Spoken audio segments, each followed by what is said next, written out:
The podcast on Haunted Hill will contain spoilers and swearing.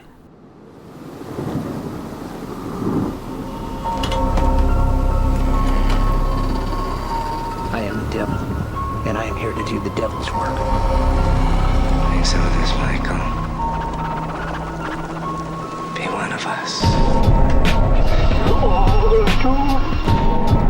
I didn't tell you my name. Hang up. I didn't tell them my name. They're all a part of it. They're all parts of it. Come.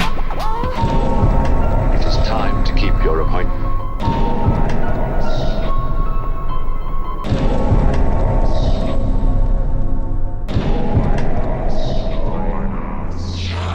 Hello and welcome, dear listeners, to the podcast on Haunted Hill, episode 186.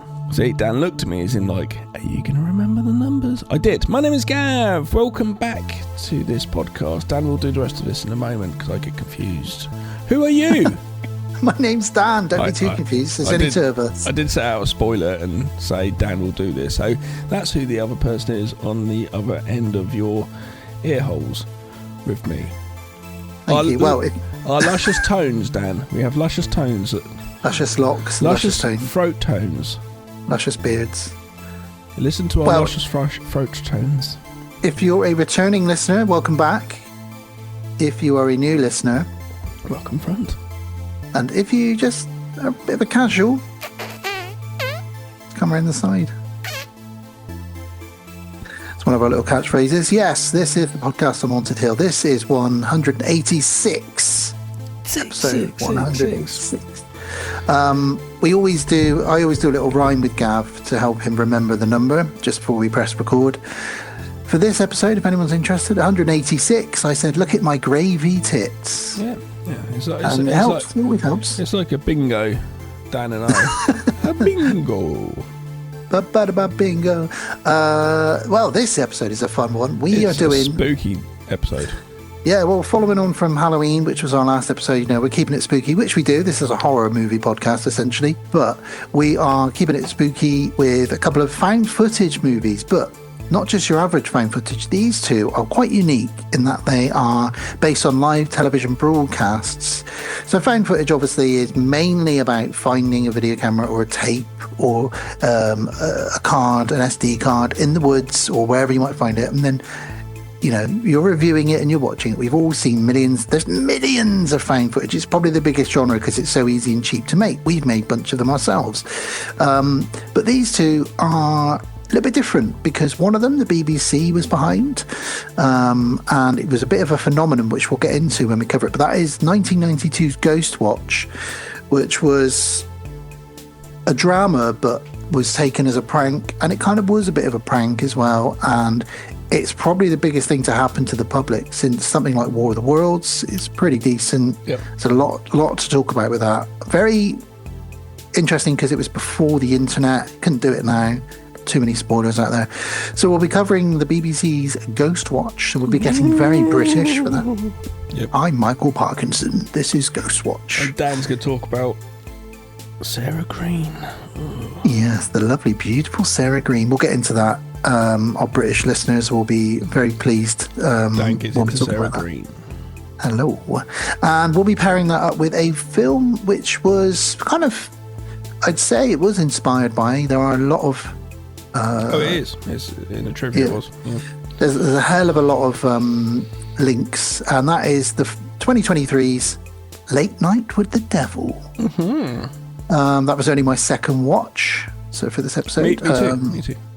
You watched it, I think, at the cinema, and then you instantly messaged me and said, "You got to see it," and I did. So I knew it was going to be a future episode, and here we are.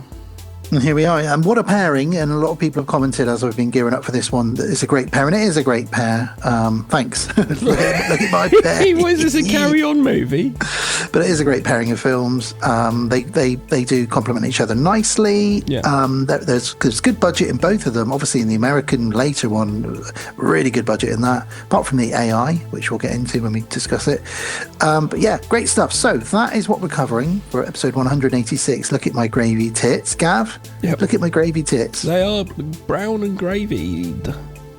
Now, what have you been watching? Is there anything you wanted to discuss? No, well, everything I've previously been watching recently, all the horror I've been watching was just because we got out of October recently, the 31 and 31 I did, and Dan and I actually reviewed all of our films we did separately as a podcast. We released 7 mini podcast episodes going through all the films we talked about. So that's those ones. But coming out of there, I haven't really. But yesterday, I had a buddy over from Germany over the weekend, and yesterday we had a heavy night Saturday night. And yesterday he wanted because he doesn't live here anymore, he wanted a real British Sunday. So we went to a place where I know where there's a carvery. So we went and had a nice roast beef carvery next to a fire. Nice. And then we went back to mine and we got some treacle sponges, had chocolate custard, and we watched 3 movies. We watched Waterworld, which I'd never seen before because I picked it up for a couple of quid on Blu-ray in the local charity shop while we were just in town. And then I watched Hold Your Breath, Last Breath, something like that. It's just come out on Amazon. It was pretty boring. And then in the last film, I said to him, "You must have seen Sisu." It's like, Nazis, you live in Germany. Not Jesus. Not saying it's Nazis in Germany, but I'd have thought he would have known of it because of the nature of the film. And he hadn't seen it, and he does like his sort of action films, so we watched Sisu as well to find out the 3 films. But yeah, I'd never seen Waterworld with Kevin Costner. I've heard about this movie. I heard it's a very expensive budget. It looked like it recouped its cost by about $1 million, but I don't know if that takes into place marketing costs as well, so I don't know. But apparently it was very expensive. It cost Kevin Costner to put like 20 million of his own money into it. Apparently. It was it was considered one of the biggest, most expensive turkeys of all time.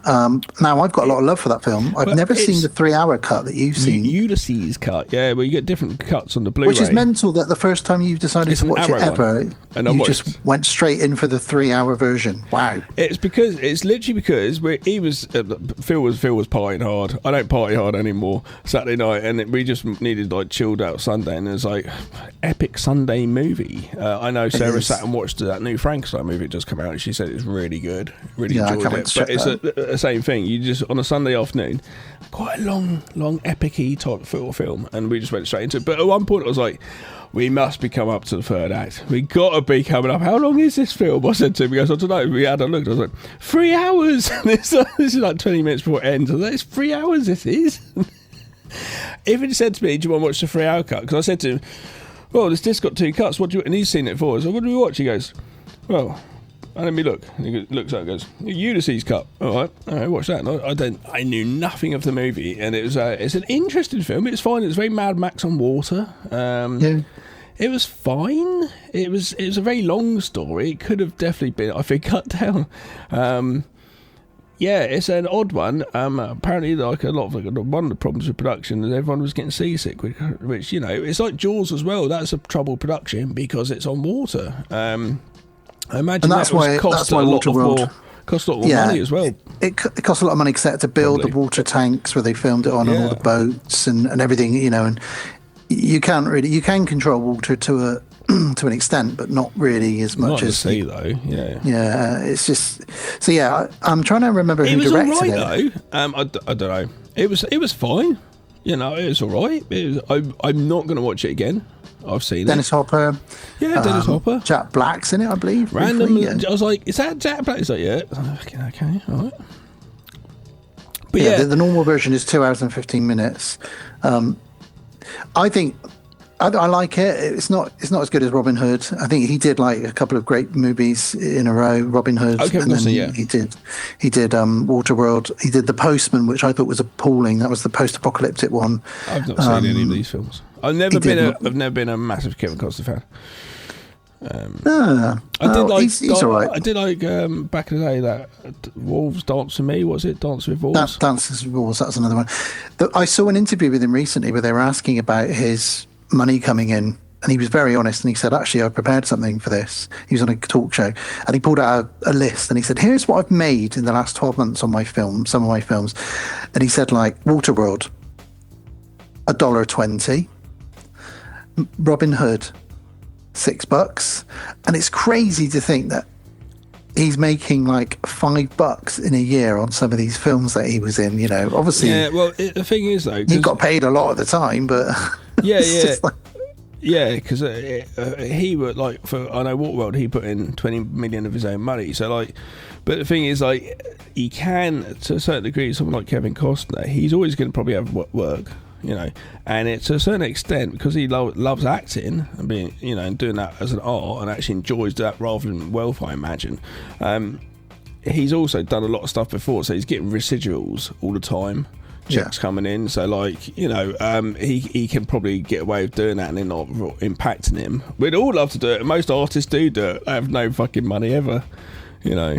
We don't. The second film you watched, was it Don't Breathe from 2016, the one where the guy is a blind guy? No. It's underwater. It's Hold Your Breath type thing. It's like Last Breath or something. Right. It's called. It's where like there fixes the pipes underwater. It's based on a true story, and one of the dudes gets something happens to him. Basically, it's just kind of boring. It's got Woody Harrelson in it. Oh, okay. It's kind of boring. And then Sisu. Then Sisu, and I also made while we watched horses blown up on minefields and shit in Sisu. I made Horlicks for us both. So lovely. Yeah, so we had a lovely English Sunday afternoon. Yeah. Watching the Nazis he get loved defeated. It. He's like that Horlicks done it perfect. I'm ready for bed now. Like, yeah. There's a sequel, isn't there, to Sisu coming out soon? Yeah, I heard that. Yeah, I'll have to check it out. Yeah. Talking of sequels, just wanted to mention quickly, Gremlins 3 has been greenlit. Have you heard? Steven Spielberg, Chris Columbus returning to executive produce this.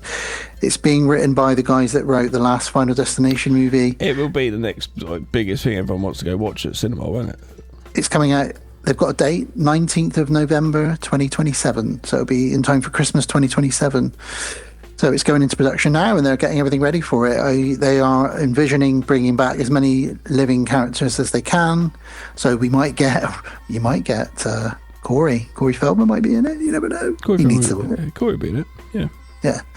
Zach, what's his chops, and the beautiful, whatever her name is. All of those guys are hopefully going to be in it. Phoebe Cates, that's her name. We'll see what it's going to be like. Yeah, again, though, like this, I love the fact that it's like they're like, we know this is going to make money. We'll be able to do well with it because it's a property that everyone loves, and I'm up for it. I want to see it, but it's just again, no Hollywood. That's good, but what else are you doing? They tested the waters, didn't they? Because I haven't seen either of them, but they did some animated TV shows recently. They did Gremlins Mogwai Secrets, and then they did Gremlins The Wild Batch.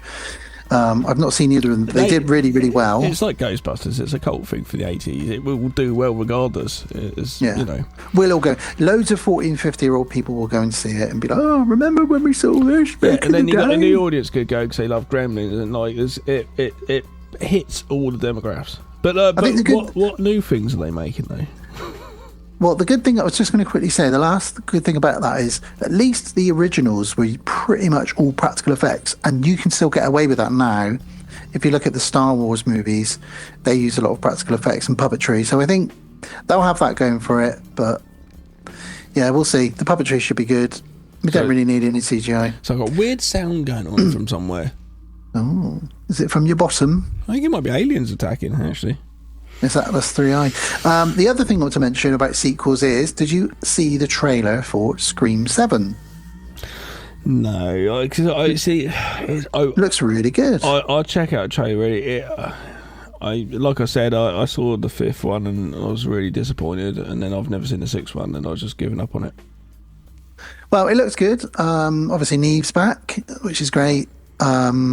And so is Courtney Cox, and there's a voice cameo from Stu in it. So I don't know if they're going to bring him back in some way or another. But I'll see how faithful it is. The thing is, though, I like the original, and there's no disparity to the new ones. That's a new audience, like the new ones, new people. It's still meta, and people like it. So fair enough. I just didn't like it, so I don't know if I bother. I need to watch 6, I suppose, really. Yeah, it's good. 6 is good. I liked it. I didn't expect 5 and 6 to be so good, but they actually really were. They sort of cater to newer audiences, but also have lots of stuff for the... So disliked 5. That's a shame, but that's cool. And I saw it in the cinema, really excited. I forgot it, but by the next day, forgotten it all. And talking of cinemas, you lead me nicely onto another sequel, which I really want to see. Debbie Does Dallas. No, Debbie Does Aldershot.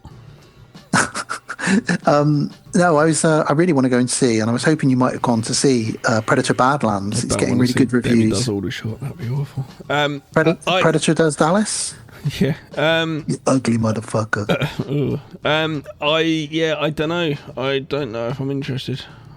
Okay, it's getting good reviews. I said to Elijah, "Do you want to go watch it?" No, Predator's your thing. It's not my thing. That's what he said to me. Wow. I was like, fine, because it's a 12A, and Predator's the Fair good enough. guy. I don't know.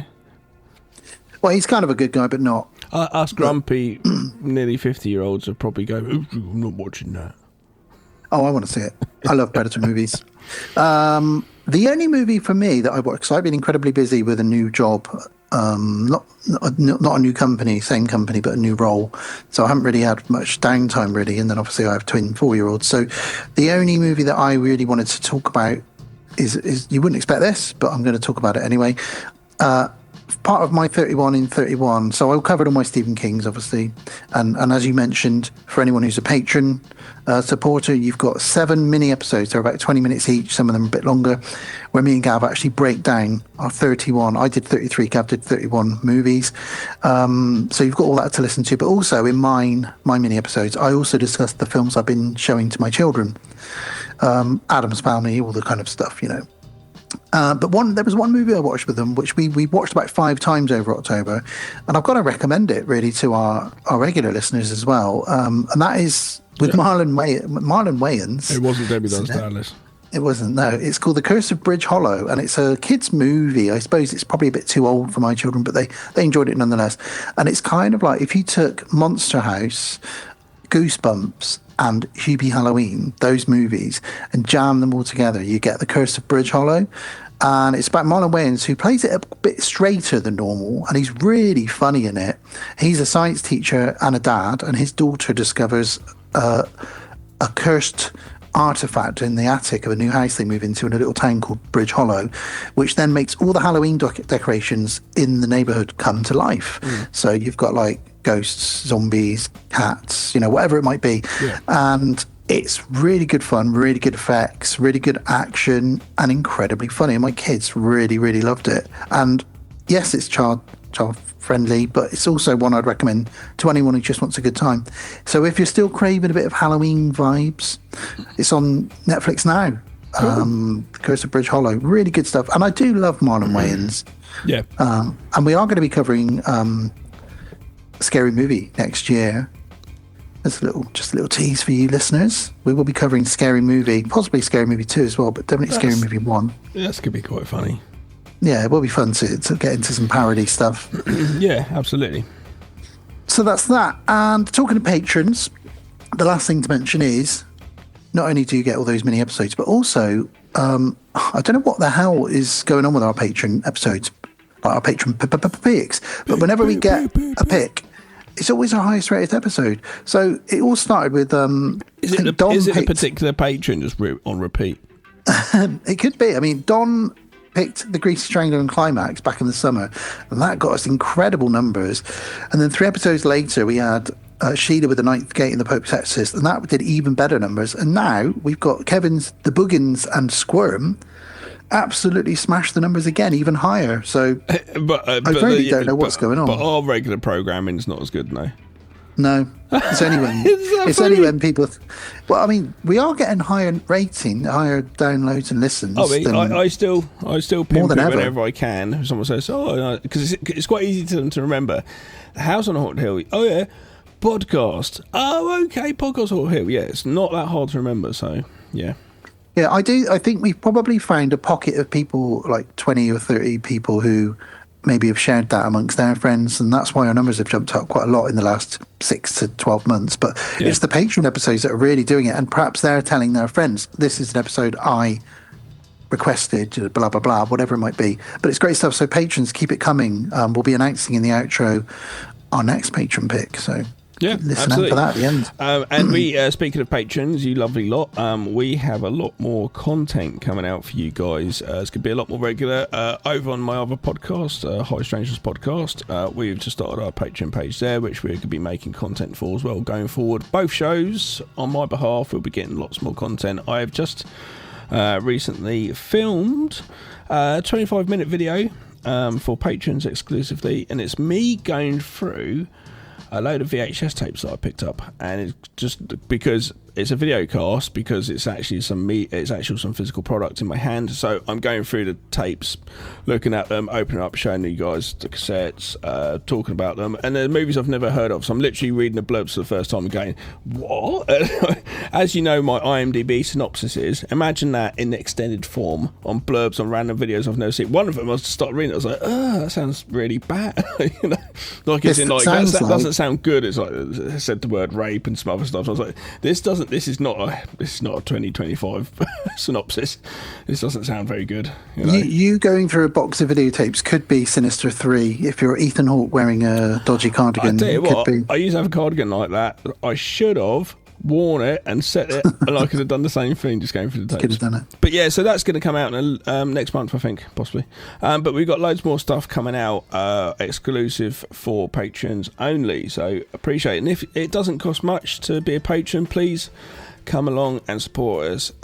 It'd be totally appreciated. Patreon is a totally safe and secure site if you don't know of it at all, and it's really good for different creators to get a bit of help from the people who enjoy the products that they make, and it does help immensely. Indeed.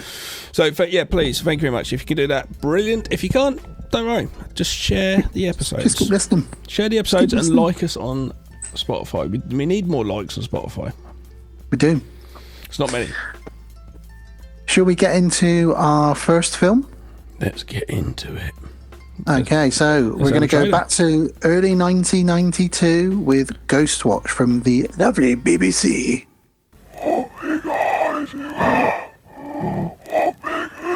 Stop it! Stop it, Susie! Suzanne, you're coming with me.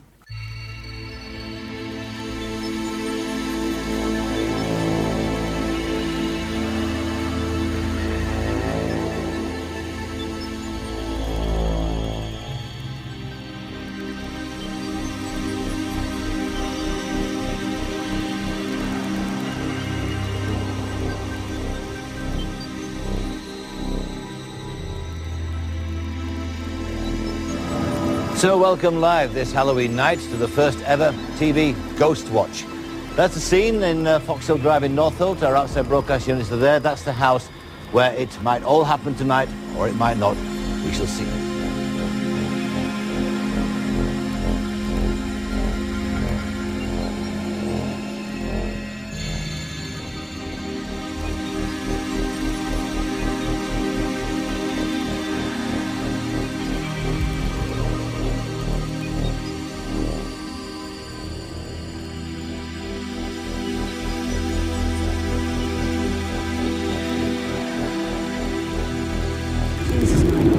To the seance. Massive seance. Get off me! Susie! Mike! Oh my God, what's happened? Are you okay? Look. Round and round the garden, like a teddy bear. Didn't believe the story was a sentence. Did you?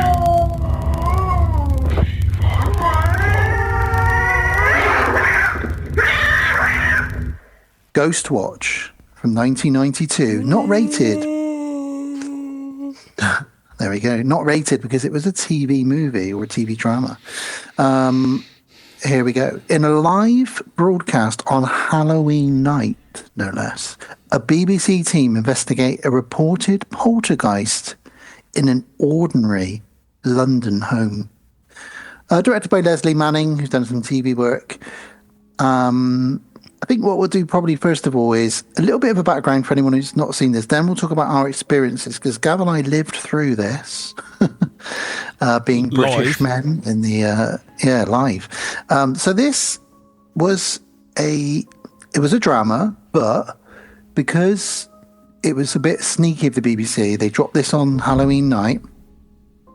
It was kind of a War of the Worlds effect, because a lot of people apparently tuned in back in these days. We only had 4 channels, so a lot of people were watching apparently on ITV, the opposite channel number 3 for anyone who knows. There was a movie showing, and as that film finished, they turned over to watch Ghostwatch, therefore missing the first 15-20 minutes of Ghostwatch, therefore missing the bit where it said written by and starring. So a lot of people just thought they were tuning into a real life ghost hunt. And actually, to be honest, it's a blink and you miss. Sorry, Karen. I was going to say, even if you watch it from the beginning, you would probably blink and miss the fact that it says starring and written by and directed by. You wouldn't be in the know. No, I didn't. Especially as kids, it wasn't really a thing. Known thing. This now is like you'd have a term for this now. It's like a marketing ploy or whatever, or a thing. Something in the zeitgeist or whatever. I don't know. Jumping on something a trend or whatever. And it's the beginning of it and stuff. So, but this was like before anything, because there's no internet, no nothing. It was just. It's like Orson Welles did it with radio. This is what the exactly same equivalent is with TV. It is the same principle, but now visual rather than just audio, with legit station being like Orson Welles radio station, and this being ITV, saying BBC. Oh, sorry, BBC, saying, well, what we could do, like, there'd been a build-up for it, would have been in the magazines, we get a TV guide each week, and people bought it in the masses, because you'd circle the movies you want to watch, and, you know what's coming on, because this was your only way to check stuff out, and if you didn't check it out, it's gone. It's not the internet where you can just go back and rewatch many times you like. And stuff was limited. So when they said, we're going to do this, at no point whatsoever, anyone would have gone, well, that's going to be a like now, if the League of Gentlemen, or no, what is it? Number 7, 9. Inside number 9 goes, we're going to do a Halloween thing. Probably 60% of the people who watch it are going to go, it's probably going to be like some fucking, and as you watch it go, well, that's obviously fucking up. And they kind of have done that a little bit. They did a live one on Halloween, probably very much influenced from this. We could have probably done that as a little separate mini episode, in fact, actually, think about it. Have you seen that one? No. Oh, check it out. They did a live Halloween one where shit goes wrong, and then the camera's just in their dressing room. And they go, oh, fuck it, look at have you seen the news? Have you seen, and it's just them, and then shit starts going wrong in the studio. Check that out. Check that out, viewers, as well. Very much like this, in the same vein, and being British as well. But anyway, no one, and won't mind, no one would have been like, well, I bet that's going to be a fucking, like, a fake spoof type thing. Like, no, that wasn't a thing. So, me, myself, I was 15 at the time, and I was staying over at a friend's house. We would have gone trick-or-treating, and in his little place, and then in his room he had a TV, and I remember being on the floor in a sleeping bag and pillow already, and he's like, and I was like, there's this thing going. I was mad for horror movies, always in horror movies, and I was like, there's this thing on tonight, can we watch it? He's like, yeah, right, cool, yeah. He's in bed, I'm on the floor in a sleeping bag, that sort of thing. Teddy's over there, little fucking small TV, and we just started watching this, and it's quite interesting, and he started just getting into it, because it's not something you've seen, and all the presenters are legit presenters. Especially a 15-year-old kid, you don't know no different at all. I don't know if you were the same age as, say, Sarah Green and Mike Smith. If you were the same age as them, you'd still probably go along with, this is real, as I think people did, because there's so many phone calls and shit come in. And sat there, watched it, and it got to a point when something happens, and my friend's like, no, fuck that, and just got the control. No, didn't have remote control whatsoever. Went over and turned the TV off. And I was like, what are you doing? What are you doing? Okay, because it's like, if I don't watch this now, I'm not watching this. That's it. And I was like, but I need to see it. And so I didn't actually get to see this again for fucking years until it was released on DVD. Years later. Wow. And I never knew what the ending was. But it was such a thing that the public audience did not know what was coming. And but you're going to tell me all the trivia and everything, what happened from it. But for me, that was it, and it was like, what the fuck is this shit? Yeah, I mean, before I get into my viewing of it, again, we were there when this hit TV. It was a phenomenon, really. The reason why people believed it, and the reason why no one doubted it was because, as Gav said, the presenters. So, firstly, BBC One. BBC One was the big channel, and still BBC still are pretty big. And we had Michael Parkinson, who is one of the greatest presenters of all time in the world. Look at some of his YouTube interviews. Like does he have the famous one with Nicolas Cage coming in doing somersaults and shit and throwing his money everywhere? It's either him or Terry Wogan. Yeah. Oh, okay, yeah. But Mike Parkinson has actually had some really, really good interviews. Some stuff on there, people are like, oh, fucking, that's really good, and they really open up to him and talk to him. Yeah, exactly. And so he's very charismatic, very believable. Has no he's bias, kind of like is he? He's like the David Attenborough of the presenting world, the TV chat world. I'd say worldwide, probably quite unknown. There's a rapper. Probably. There's a British rapper called Michael Parkinson. Nice, spelt differently, but yeah. So we had him, we had Sarah Green and her husband, Mike Smith. Now, Mike Smith was a radio DJ, still probably is, very big. He did Top of the Pops and lots of British stuff. And Sarah Green... And Sarah Green, his wife, she was a presenter in her own right. She did a lot of Saturday morning kids stuff, like Going Live. And she did the odd thing here and there. So we had these three presenters. We also had Craig Charles, which a lot of people would know from Red Dwarf. He's been in a lot of stuff. He was like the wild card comedy presenter who was there to sort of make us feel with a mic with the crew outside, guerrilla style, like, how's it going, guys? How's it going now? What's happening over here? And he was taking the piss all the way through to really cement that this was probably nothing was going to happen. This was all going to just be a bit of a silly experiment where they tried to capture ghosts on film. So that added to it as well. Now, they were pretty much unknown, the rest of the cast, the family. Apart. You're extremely right there. You had a real different degree of characters there. Him outside, real live energy. Mike Parkinson inside, very like wear a suit, very sensible, sits in a chair, talks very calmly to you. Then obviously Sarah Green being inside a house, presenting, like running around, oh, what's going on here? But and she sort of brings that element to it. And it also having a woman being the person in the house brings a more motherly element to it because the kids are there and their mum isn't there, so she becomes sort of the mother. Then you've also got Mike Smith, who's on like the phone call side of things, which is like telephone money things like Red Nose Day, which we knew of those what are they called? Telephones, yeah. And we knew that. So just having those dynamics is so interesting to then, especially for editing purposes, cut back forth and keep building on the story. But yeah, sorry, carry on. And Mike Smith had a nice dynamic with his wife because it looked like he was genuinely concerned at times when she was in the house and he was in the studio. The other thing was, none of these guys, apart from Craig Charles, none of them are actually actors. They're all presenters, either on TV or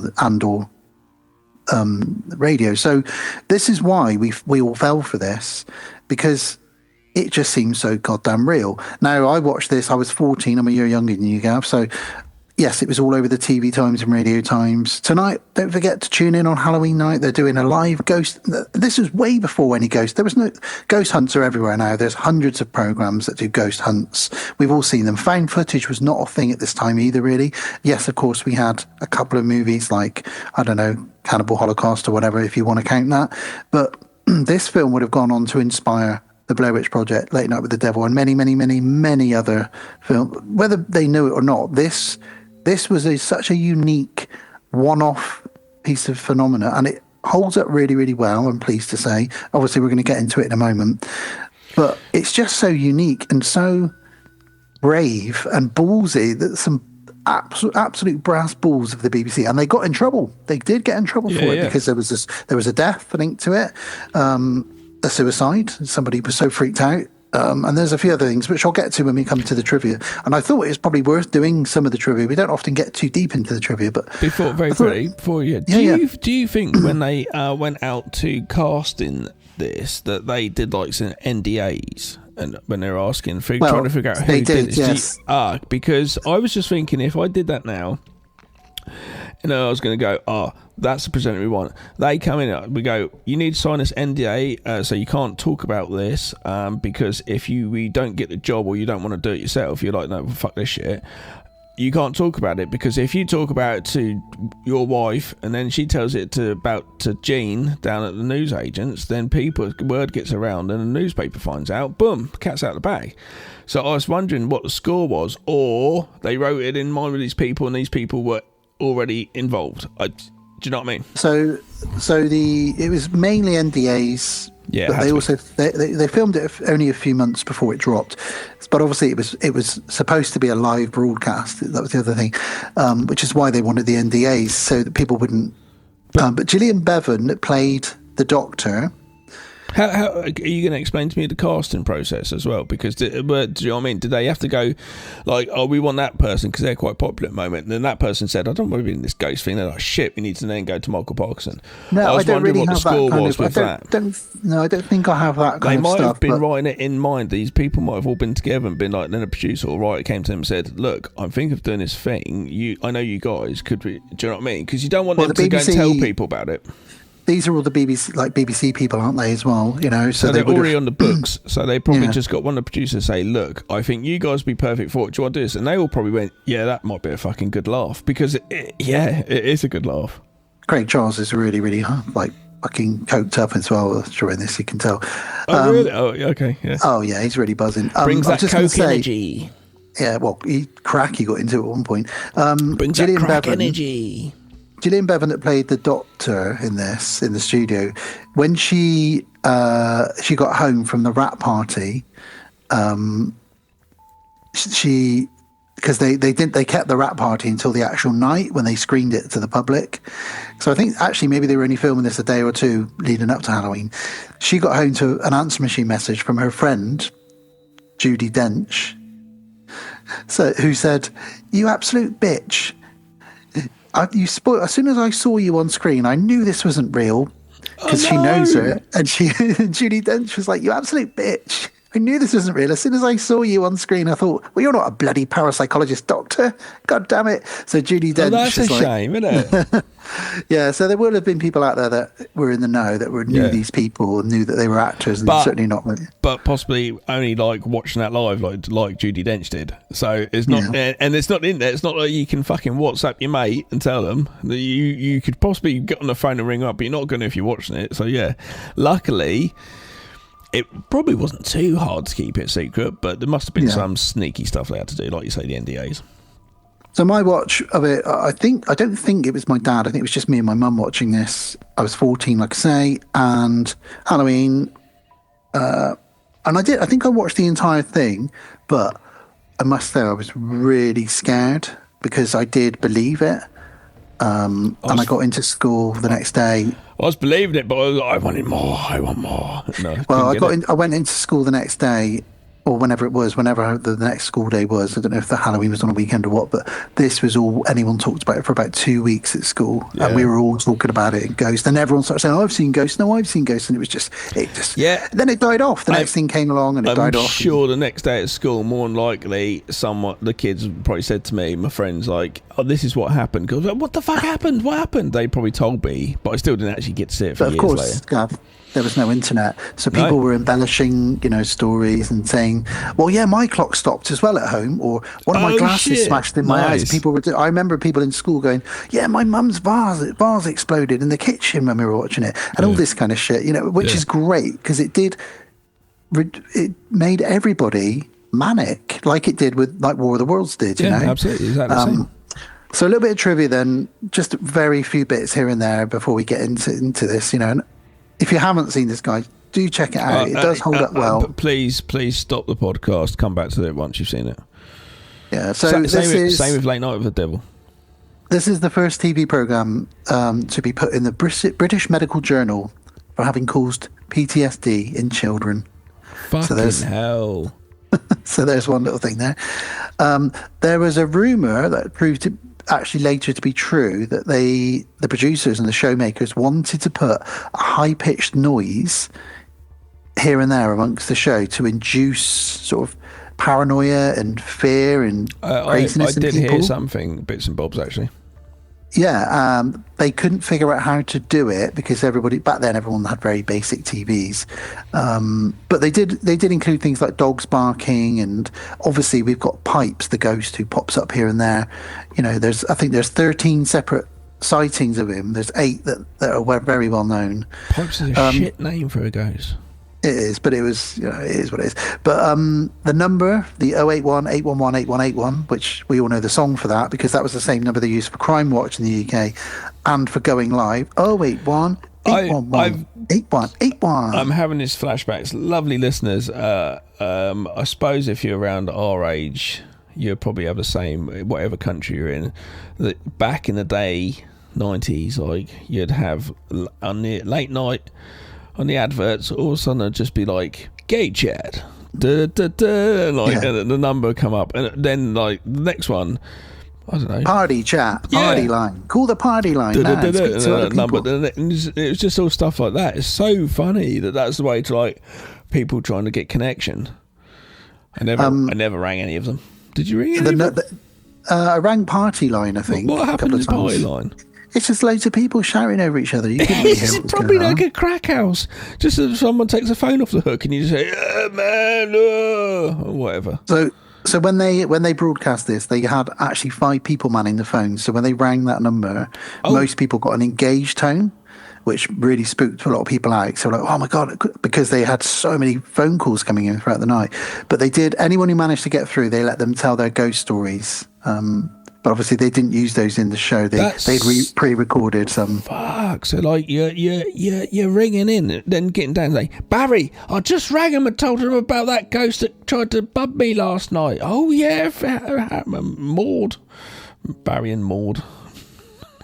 As I say, it was billed as a drama, and it says that in the small print in the TV Times in the magazine back in the day. But people didn't see that; they thought it was real. And apparently at the very end, and it's obviously implied that the ghost enters our house through the transmission, but actually they cut a bit out that was in the script where Michael Parkinson was going to come right up to the camera and say, the ghost is probably in your house right now, which would have fucking freaked everybody out if Michael Parkinson's telling you that. If Michael Parkinson's telling you that, then it's a fact. So Michael Parkinson's mother phoned him up and said, "What the hell have you been involved in?" she thought it was a real life event, and he was like, "Calm down, Mum, calm down. I was acting." She was like, "Well, bloody hell, you did well, Michael, because I believed you and I've known you your whole damn life." That's so fucking brilliant, because his mum, I'm guessing at this point 60s, 70s. I love it. I'm just gonna come on, let's watch see what it. Michael's up to. Let's see what Michael's doing tonight. He's doing a new show. Come on, let's watch it. Oh my God. A lot of the people in it weren't actors, obviously, really only Craig Charles, but that includes all the sort of the camera crew, which is why they act the way they do. That, you know, the guy that's setting up all the electrics and stuff like that. It is all very amateurish, and and that's what sells it even more. Yeah, of course. Michael Parkinson said he thought he would get in trouble, and his career would probably go a bit down for a little bit because of this, but he said he's really pleased and proud of it all those years later, that because obviously when it came out on DVD, because people probably had copies of this on VHS, but I never saw it again like you until it came out on DVD. Yeah, some people would have definitely like recorded it, but like, again, no internet. I didn't know Michael Parkinson died. Yeah, he died 2 years ago. The guys who made the Blair Witch Project, they said, we watched this a couple of times in a row before we started filming our movie. So there we go. They definitely were influenced by this. So it did enter into people's minds all around the world, really, wherever they saw it. Any other things? Oh, yeah, over 1 million phone calls were taken to the BBC switchboard and that phone number on the night it was transmitted. Over 1 million phone calls, Kev. That's quite impressive. That's pretty crazy. Well done, them. Well done, them guys. I'm just trying to see if there's any other. I think that's probably all the good. But for anyone who has seen this, there is one bit of casting. They wanted Annika Rice to be the star, but it was going to be. Then they went for Sarah Green in the end. So for anyone who knows Annika Rice, she did a lot of running around in a shell suit in the late 80s. Fuck, they went with Sarah Green. Jesus Christ. We kind of did a version like this. We did a podcast, didn't we? Episode. We did, but we did a Ouija. And it all went fucking bad. I was just thinking, what if this episode starts going bad? Things start going wrong. They planned on a sequel to this, a mini-series showing the aftermath of what happened. Mike Smith's well punching above his weight, I tell you. I know, but he might be swinging below, if you know what I'm saying. You think Mike Smith's got a really big dick, is that what you're saying? Well, I don't know. But Sarah Green, I messaged you while I was watching this, and I said, I've still got a crush on her now, because I used to tune in on Saturday mornings at like 12, 13, 14, and she'd be there going, welcome everybody to Going Live. And you'd be like, she is kind of hot. Yeah. So that's some of the trivia behind it. Now, if you want to know more, this is one of those things, because it is a phenomenon. If you go into YouTube, you'll find loads of short videos on this. And there's actually a really good documentary on this called Behind the Curtain, which is on the DVD, I believe. Did Michael Parkinson always look like he was 70 when he was even like 15? He's like Leslie Nielsen. Yeah. They were just born looking like an old man. Yeah. Or Steve Martin. Yeah. They've just always looked old. Yeah. That's why when you look at Steve Martin, you're like, how old is that man? And he's like, I'm 170. It's like, yeah, he still looks that age. Yeah. It's the grey hair, though. If you go grey early. No one knows. Yeah. There we go. So that is the bits behind the scenes of Ghostwatch.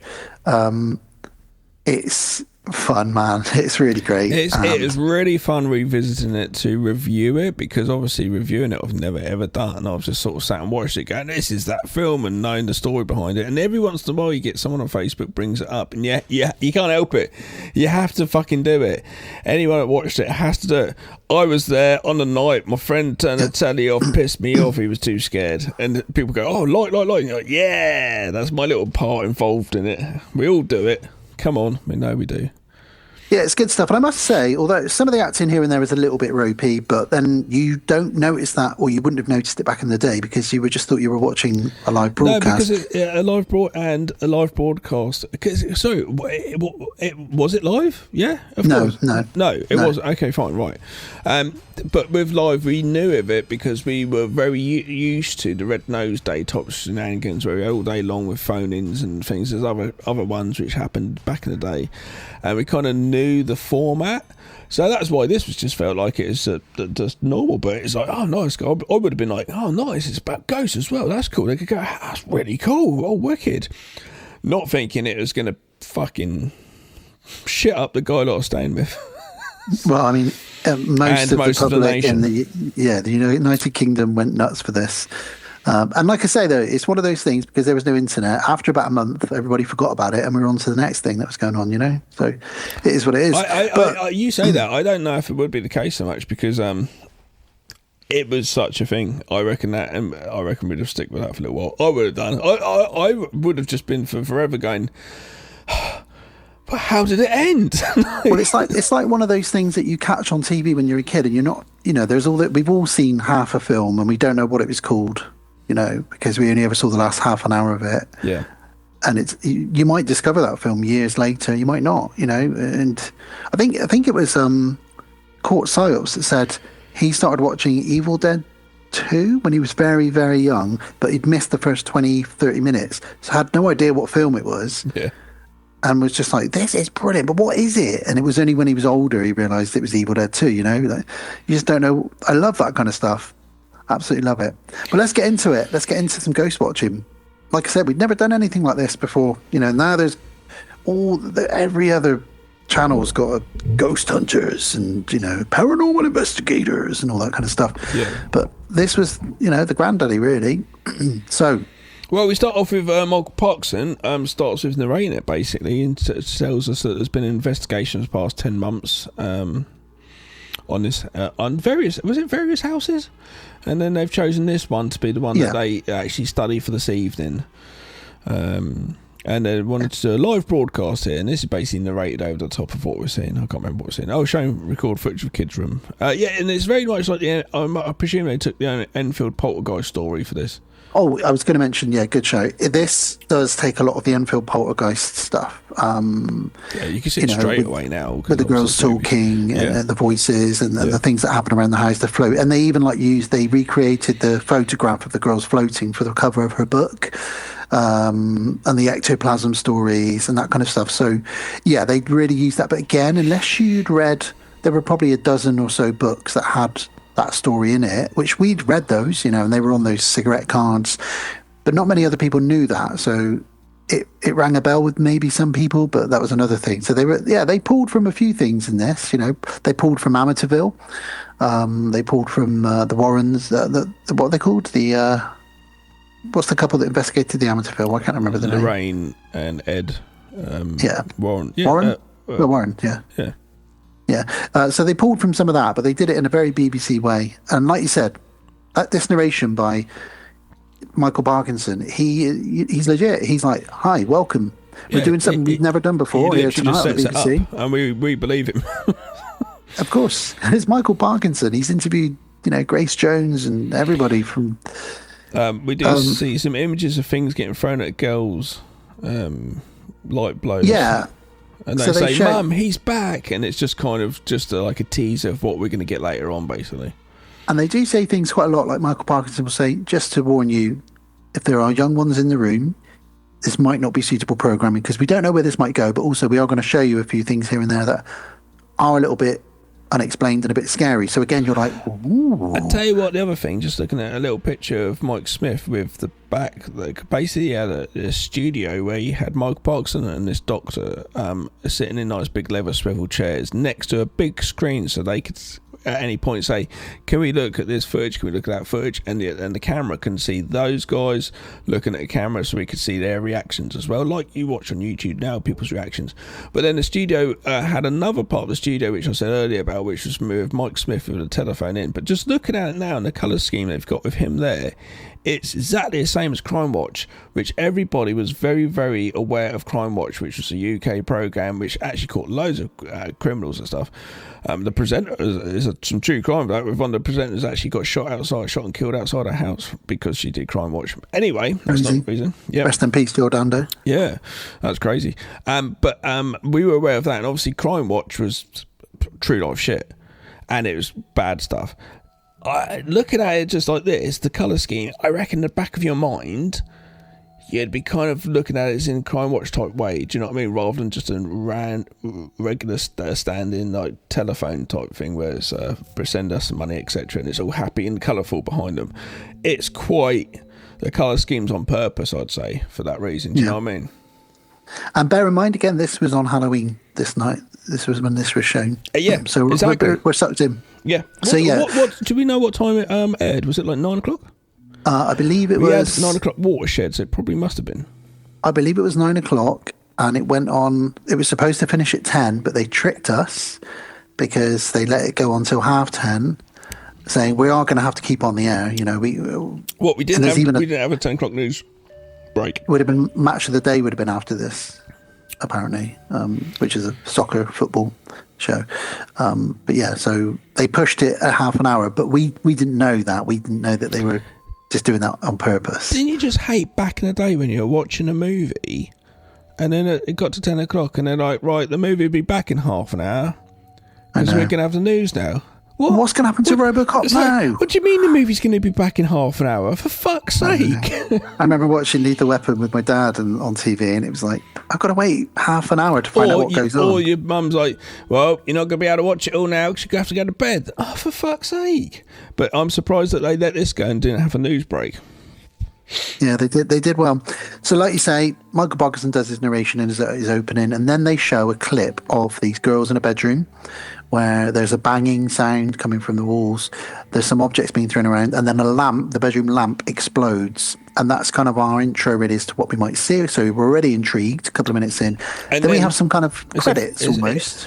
kind of, and then we have like this montage, which is just very basic camera, because they've got a crane camera in the road outside, and we've just got shots of the van being set up, the lights being put out, all the people getting all ready outside. So we can see it's like a live element going on to here. It's quite fun having Craig Charles outside with the people, because you've got the people outside like, oh, hiya, waving away. So it gives it such a... They look obviously like general public, so it gives it another layer. Yeah, they're all hyped up, you know. We're hoping to see a ghost. He's like, he keeps saying all the way through, there's no such thing. You're not going to see anything. And, you know, there's a few pranks he pulls as well, which we'll come to in a minute. We do see the crane shot. It's a really big crane shot, and it pulls right out, shows the whole street, and it says, live on Halloween, Fox Hill Drive, or whatever. We see this. Yeah, and I'll be referring to Michael Parkinson as Parky throughout the rest of this, because it's shorter, but also that was his nickname, Parky. And on my note here is he just gives such a natural delivery whenever he's handing over to somebody else. And he does say, well, we're over to the cheeky Craig Charles now, who's live, you know, on the street. And we go over to him, and he's like, hey, with his Scouse accent, welcome, everybody. And we meet the mum of the house, Pam. It's all very quick, backwards and forwards, and then he says, over to Smithy, who is Mike Smith. And Mike Smith's like, hi, I'll be here in the studio while my wife is in the house. If you notice anything strange, or you want to share your ghost stories or anything like that, call this number, where we've got a team of operators, and around him there's like a dozen people on the phone, and they're all supposedly taking phone calls, and he's sort of reading out messages and things like that to people. You know, it's all very primitive because it was 92, but it's just so great. And I think there's a bit of nostalgia for this as well. That's why we all love this still. And then we meet the lovely Sarah Green, who says, well, I've got she's brilliant in this. She keeps saying things like, I've got the pleasure of spending the night in the house. None of the men wanted to do it. She keeps joking around about things like that. And it's nice when the jokes go off, we cut back to Michael Parkinson just laughing away. He does a little giggle. I know, and it's so genuine and nice. Yeah, like you would get on a TV show. It feels like it's a legit thing. Yeah. Craig Charles asks the mum and the kids about the incidents, you know, and they say things. He keeps going like do, making silly jokes about vampires or whatever. And the girls tell him that they've heard, the children tell him that they've heard strange noises, they've smelt strange smells, objects have been broken around the house, and it's just good performances, particularly, and it's not often you say this, from the children, who are amateur actors, the two girls, but they do a great job in this, of really selling it, because they're just two little girls and you really buy into it. I actually think the worst actress in this is potentially the mum, Pam, but there's a few times where she's a bit wooden, but everybody else in this does a great job, I think. Yeah, not too bad. At times the doctor's a little sketchy, I feel, but yeah, no, she's not too bad thinking about it. I think everything's pretty good. Craig Charles is all right. Yeah, no, everything's all right. Well, talking of the doctor, so we're back in the studio, and Parky says, well, joining us for this experiment is Dr. Pascoe.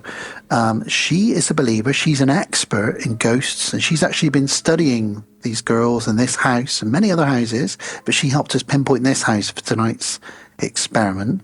So we get a bit of an introduction into her, and she's very serious and very sort of educated. And this is obviously Judi Dench's mate. So 10 minutes into this, Judi Dench is like, fuck this is fake. I'd love to have been there when she's there with her sherry, like, and her husband was like, oh, for fuck's sake, you ruined it for me. You could have kept it quiet. Or like, isn't that your mate? You didn't tell me she was a doctor. She's not a doctor. Sarah Green mentions that she had a ghostly experience, which she said, I'll probably tell that story a bit later on tonight. And she says, my husband's not a believer, but he is a coward, aren't you, Mike? And Mike Smith's like, yeah. So he sort of plays the sort of... What does he do? Cowardly lion. Then we meet our electrical paranormal expert. This guy, he just looks like someone who works in a Warhammer shop.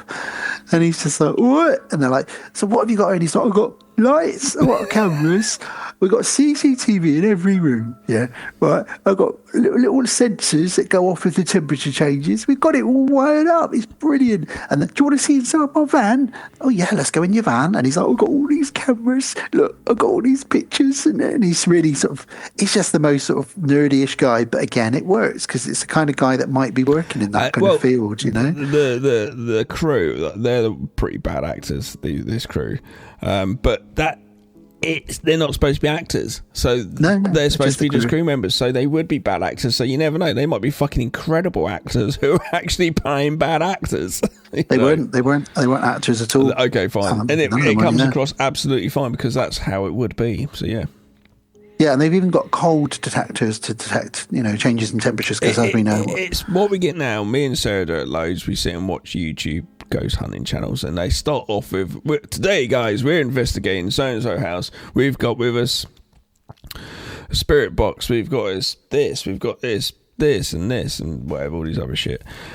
And it's exactly the same as this. And watching it from now was like, oh, so fun. It feels like such ahead of its time type thing, Really was. It really was. And talking of ahead of its time, this was one of the first uses of infrared on a TV show or a film. So they talk to the crew now, and we meet them, Sarah's crew, because, these guys are coming in with her. She wants us, the audience, to meet them. So we meet the cameraman, and he explains, I've got this high-tech feature on my camera where I can turn on all the lights, and Sarah's like, can we close all the lights down, please? So the floodlights on the street go off, and he shows that they've got infrared. And it's cool. Obviously it's the Predator vision, but we hadn't really seen this on a TV show or anything like that. It'd been in a couple of films here and there, like Predator. And then we meet the sound guy, who's actually quite nervous and does a good job of coming across as quite nervous. And he's got like the boom mic and other equipment that he's going to be using as well. And then she's like, well, I guess it's time for us to enter the house. And you get this nice little moment where there's a group of like 20 people from all the neighbours from the street. They all clap as they go into British, the house. though, isn't it? It is very British. And they all go in. And they obviously show the equipment. They say that we're looking for Nox interference, etc. And they try to explain, basically, they set it up perfectly for like someone that doesn't even know fuck all about ghost hunting or looking for ghosts or anything. They set this up perfectly. Yeah, it's really well done. This was, I don't know whoever come up with this, but they're fucking clever cunts. Excuse my language. Now, in the house, what adds to this is that it's Halloween night, it's supposed to be. So there's Halloween decorations up. Not many, because this was Britain in the early 90s, but there are a few.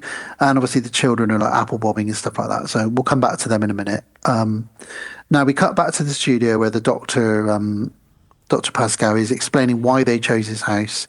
She says, with my experience and my knowledge, this is definitely the most haunted house in the UK. Which we all, at the time, we were like, yeah, it must be great. Let's see it. Because we had no internet. We don't know what's the most haunted house or not.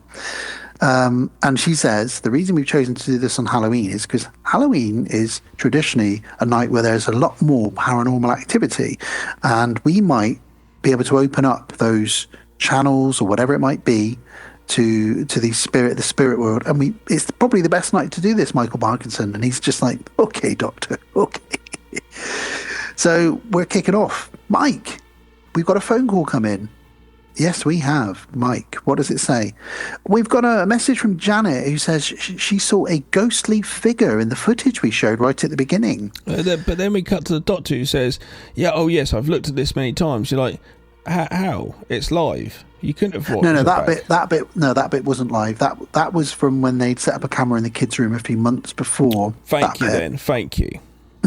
So she says, well, I guess we could check the footage.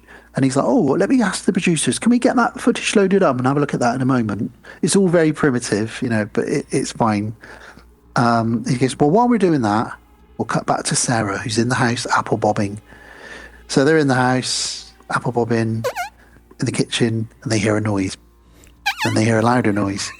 Straight away, you're like, what's this going to be? And a man in a big gorilla mask jumps out of the cupboard, and it's Craig Charles.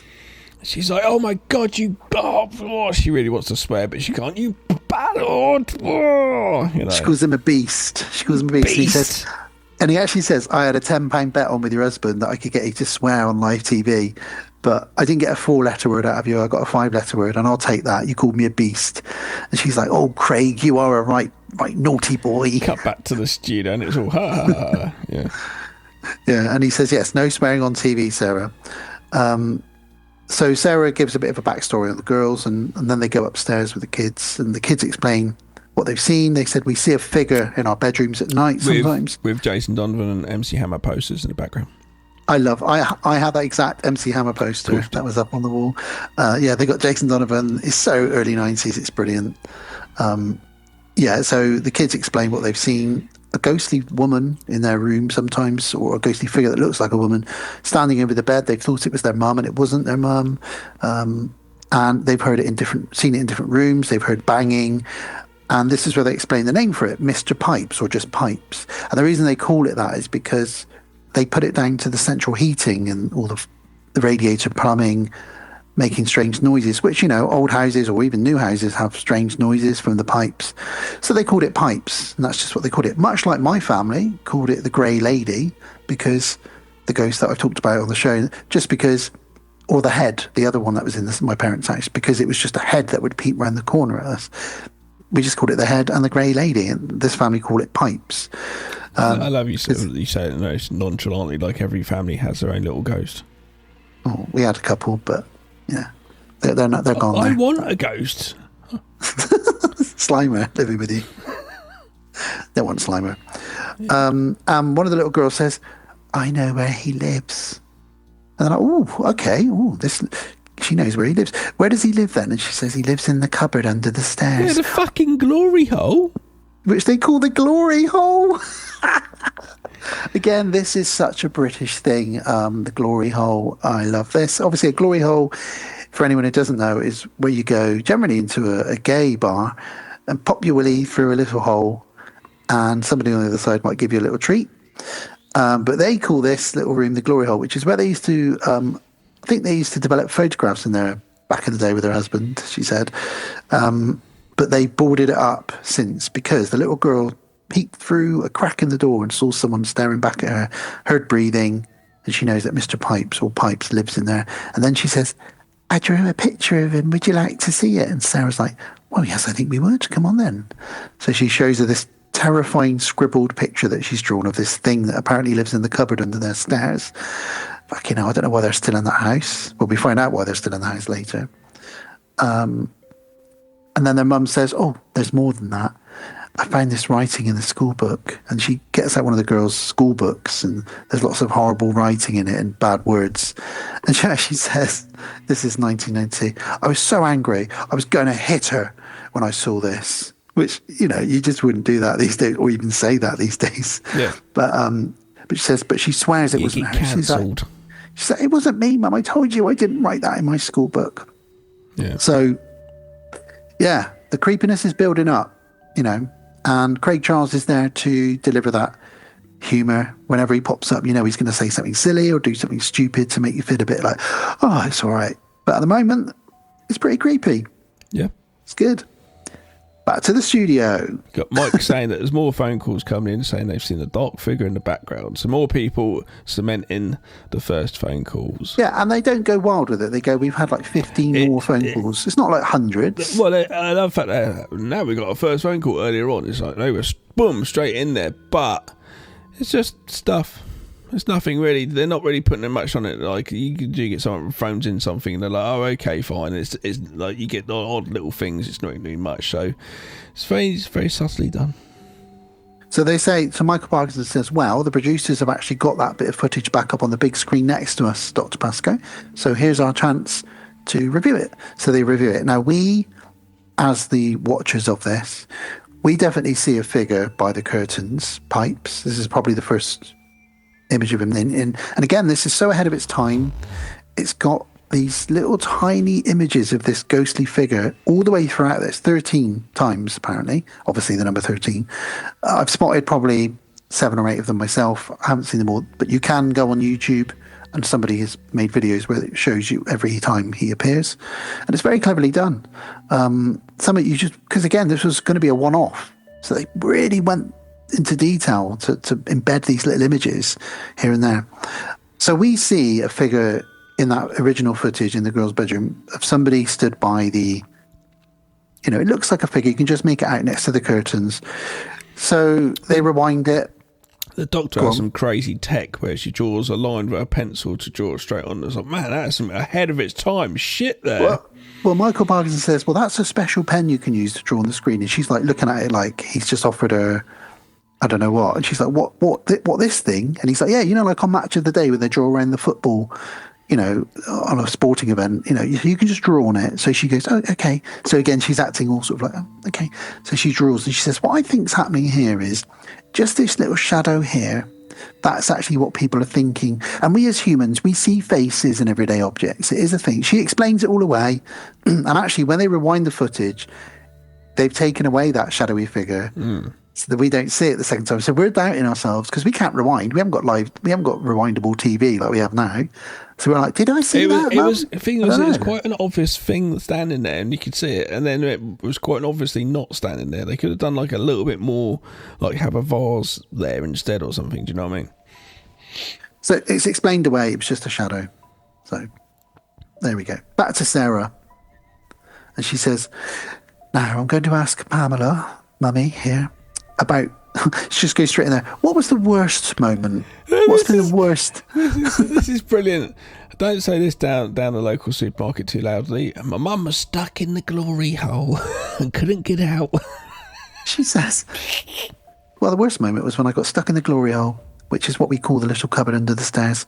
I went in there one day and I felt the presence of a man or a woman in there with me. This just sounds like a description of a glory hole. And then I couldn't get out. And then he set me off. And he poked his willy through the hole. She said she couldn't get out until her little girls pulled the door from the other side and she fell out. Since then, they've had the cupboard boarded up. The glory hole. Yeah, they've never gone back in the glory hole because it's too tight. But she said when she was in there, she felt the presence of a man and a weird smell like cabbages. A glory hole. Just like a glory hole. And then she starts crying a little bit, just to sell it. And she does a pretty good job, it's pretty convincing. Then she explains, now before anyone asks, Sarah Green, we've tried to move house, but this is a council property.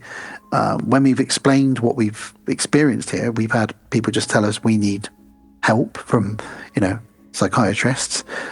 We even got put in the press. The press have gone to town on this woman and they show really legit looking press clippings of this woman who's like, Mum claims she saw the devil in the glory hole and all these kind of things. So again, we didn't keep newspaper clippings in the early 90s, so this could be legit from the Sun or the Daily Mirror or whatever it might be. Then Sarah says, can I show a clip of that show that you were on that time where they went, they really tore you apart? And she's like, okay, yeah. So they show a quick TV show where they sort of not very nice to her on there, and they sort of like, oh yeah, whatever. Of course she saw ghosts, no one believed her. So that's why they haven't moved house, because the council won't move them. They aren't exactly got a lot of money to just be able to up sticks and buy a new house, and they're ridiculed everywhere they go. Only the neighbours are kind to them, which we find out later. So there we go. Yep. So Michael says, well, Pam, you're going to now go into our mobile studio, which is out on the street, a little cupboard on wheels, to give us an interview in a moment. So if you could just go out there and leave your girls alone in the house with Sarah Green and the camera crew. So Mum goes out. Which is quite a thing, really, that Mum just going, oh, I'll just leave my kids in there and they probably could get traumatised. But it does add to, again, another sort of layer for it. But it's quite a thing, though, isn't it? Yeah. But like I say, Sarah Green's there and the crew's there. She can watch what's going on, because at points they're like, "Oh, hi, Mum." Because when one of them goes to the fridge, because there's a TV monitor there with a camera on her mum, like what me and Dan are doing now. And it's really interesting that they do that. Oh, hi, Mum. How are you? Yeah, it's just getting something out of the fridge. But yeah, it's interesting. But yeah, like I said earlier, Sarah Green's there as like a motherly figure for them. Yeah, and she does a great job of that, because she was like a mum to the nation, really. Kids grew up watching her, and she was so like kind and motherly. Probably still is. They get another caller who tells a ghost story. So we get these little ghost stories from real callers, and I use air quotations for that, peppered throughout this, just telling us these little stories, and they all start tying up a little bit into the story of Pipes and who it might be, which is really cool, really well written, actually, this. And then we were in the studio again, and the doctor discusses her book, and she shows her book, and she shows some documentary footage of one of the girls from the house on the bed, and they do a Stranger Things on her. They block out all of her senses, her ears and her eyes, and they even filled her mouth with a liquid and sealed it shut. Obviously, she could breathe through her nose. And then they said, and she was still able to talk with this really creepy voice. And this is obviously, we've seen this in the Enfield tapes. We've heard this voice before. Hello, I'm dead. We all know that horrible, spooky, which has proven to be a hoax. But well, listeners would have heard it in the trailer at the beginning of the show, beginning of this review. Exactly.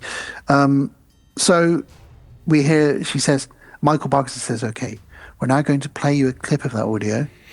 If there's anybody in the living room now of a nervous disposition, I advise you to turn off. So again, it's Michael Parkinson telling us we're about to see hear some real shit. And the lights dim in the studio, and we get this reel-to-reel tape playing. It's so cheesy, but it's just brilliant. It's 92. And this is where we hear like the ghostly voice, talking and just saying really creepy stuff. And that was all supposedly coming out of the mouth of a little girl whose mouth was sealed shut. And then they show a picture of a room with stuff floating around in it that happened that night. Because on the tape, we hear loads of crashing and smashing. And then we get she's like, oh, here's some evidence. Here's a tray of broken ornaments. And they show cups that have been broken in really weird manners. It's almost like someone's bitten the top of a cup. And she says, we have this tested by the British Army. Like they would test a bomb that's been detonated or something to figure out, all the kind of stuff around that. And she says, they said the only way that these things could have been broken was really extreme high pressure. Yeah. They're not smashed. They're broken in a really weird way.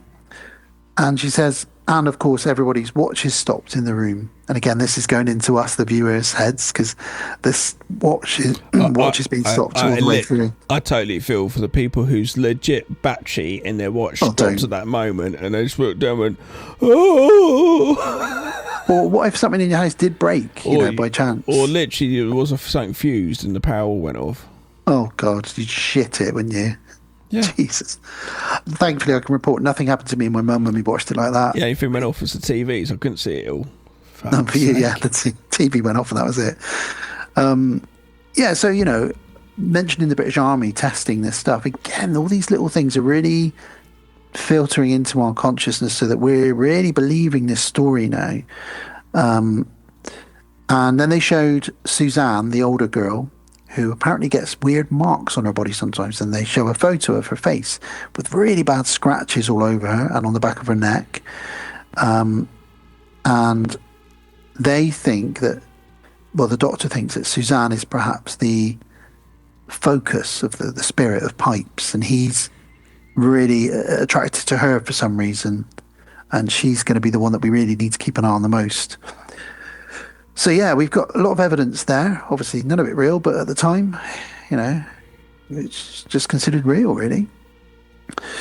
Then we cut to a skeptic live from New York. I know this is it. As soon as back in the day, we didn't have the internet. As soon as you had a live video of someone in America, it's like, oh my God, they're in America and it's live. Wow. And then they're talking, you're like, it's an American. Oh my God, because, it was... We didn't have the internet. He's doing an impression of Jeff Goldblum, I think. Oh, really? Because he's doing that kind of really kind of jerky talking, but he's a skeptic, and he's really taking the piss out of the doctor, saying, this can all be easily faked.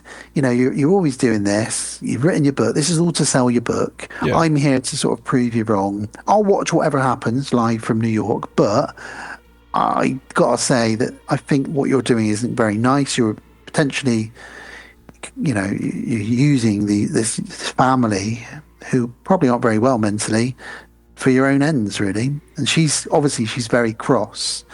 And they sort of argue a lot. And Michael Parkinson even says, well, we'll come back to you in a moment, Mr. New York. And he says, oh, he's really got under your skin, hasn't he, Dr. Pascoe? And she's like, oh, really cross about the whole situation. Yeah. Then we cut back to Sarah Green, who does her best now acting there, probably, where she says, oh, I'll tell you my ghostly story, actually, from a few years ago. And she said she was staying at a friend's house in a really big mansion out in the country, and she woke up and saw an Indian woman in her bedroom and with strange music playing, and she wasn't scared. And she basically told her friends about it, and they were like, oh yeah, there's an Indian woman buried on the land. And she went back and said, oh, don't worry, you can rest in peace now. It's just a bit of a weird story, but that story's cut short anyway, because Kim, the youngest daughter, says, oh, I really need to go to bed now. She's probably about 10. And they're like, yeah, all right, let's take you off to bed then. And then she says, well, we'll go back to the studio now. So before we do that, there's nothing to report here, Parky. You know, the house is very cold for some reason. So I'm going to make some coffee for all the cameramen. And while they're making coffee casually, the cameraman, the sound guy, says, oh, by the way, I thought I heard some kind of scratching earlier coming from one of the walls. And the cameraman says, probably should mention this. My watch has stopped. And I'm like, okay, cool. And then we cut to another telephone. Well, actually, it's like a talking head. It's a talking head, but the face is blurred out, and it's a man retelling the story of saliva on food and shit on his door. Yeah, so basically, this guy who's apparently wants to remain anonymous tells a story of, he says saliva, but we know it's ectoplasm appearing all over his food one day. Cheers. And it's not the first time. It's been on his foot.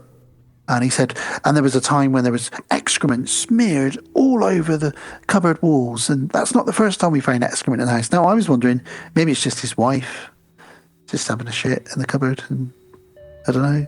Could be. Blaming it on the ghost. Amber Heard. Imagine that. There's a shit. Well, it's probably a ghost, Frankie. Do you think?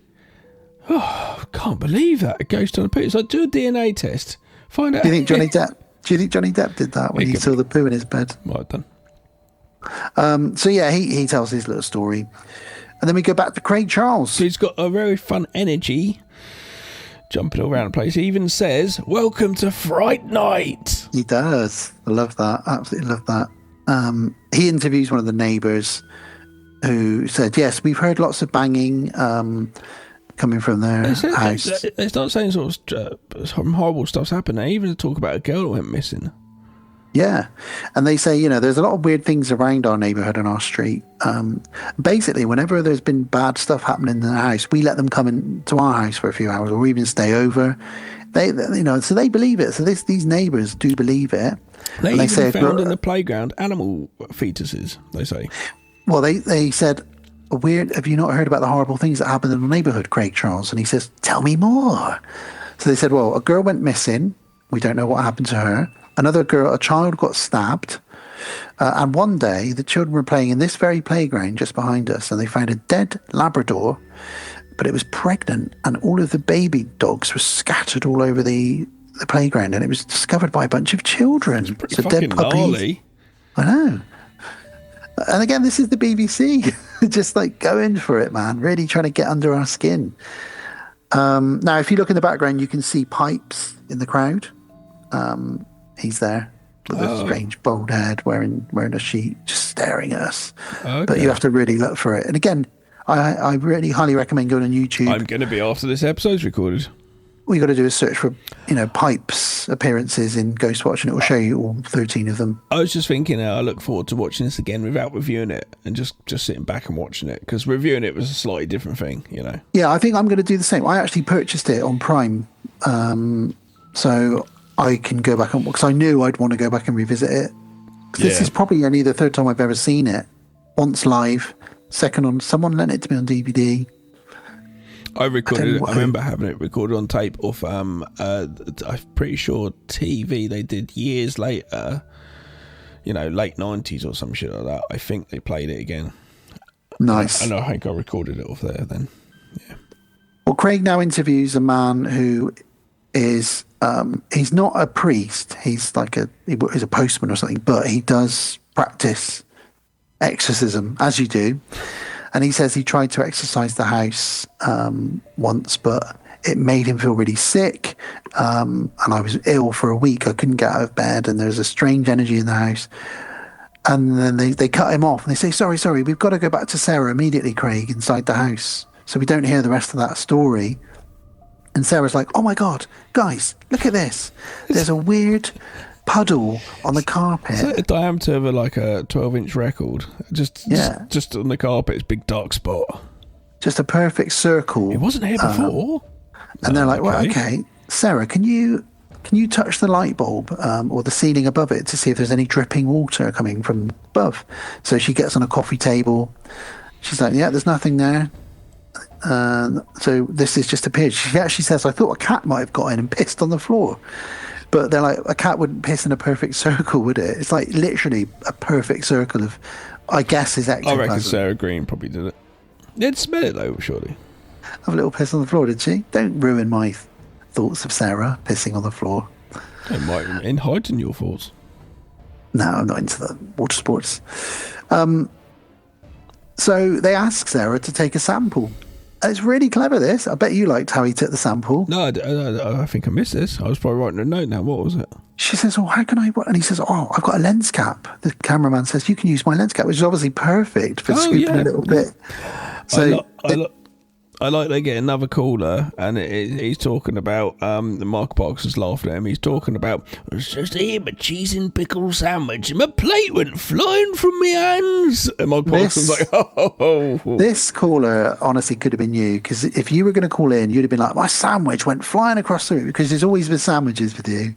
It's always something to do with sandwiches. You're always making a sandwich, or watching Sharon Stone with a sandwich, or it's food. I was telling you earlier, I went for a nice carvery yesterday in a pub near me. Very English in the country, sitting next to the fire, and I finished it, and I was sitting there with the guys, and they're all going, oh, and I said to them, if all three of you right now said, do you know what, I could eat another one, I'd be the first up there at queue paying for another carvery and having it, because I was like, I can go again, I'm ready to go again. Nobody would do it with me. I like food. So this caller is significant, this flying sandwich caller, because this is the first caller now, really, where the general public are starting to call in and say weird things are happening to them while they're watching this program. And this is the first one. He says his plate went flying across the room, and, we're going to get more people calling later with stopped watches and smashed glasses and stuff like that. So we go back to Sarah. They hear some scratching and tapping sounds coming from a bedroom, and they pinpoint it to a wardrobe, because at one point she's going to sort of crawl under the bed, but then they realise it's coming from the wardrobe. And as they're about to go in the wardrobe, the girls come running in and they go, Sarah, Pipes is here, he's in the kitchen. So they all go down to the kitchen, and the noise stops, and Sarah sees a trail of pictures drawn by the children in a line leading up to the sort of French windows, porch doors. And again, if you look, you can see Pipes in the garden. That's another sighting of him. But then we get a cat scare, don't we? A nice jump scare from a cat. And Sarah's like, oh, goodness me, that really scared me. Where did that kitty cat come from? And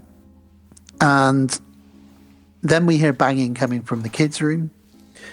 And they say, well, we can't see Suzanne, the oldest child, in the bedroom on the CCTV. I know, this is clever.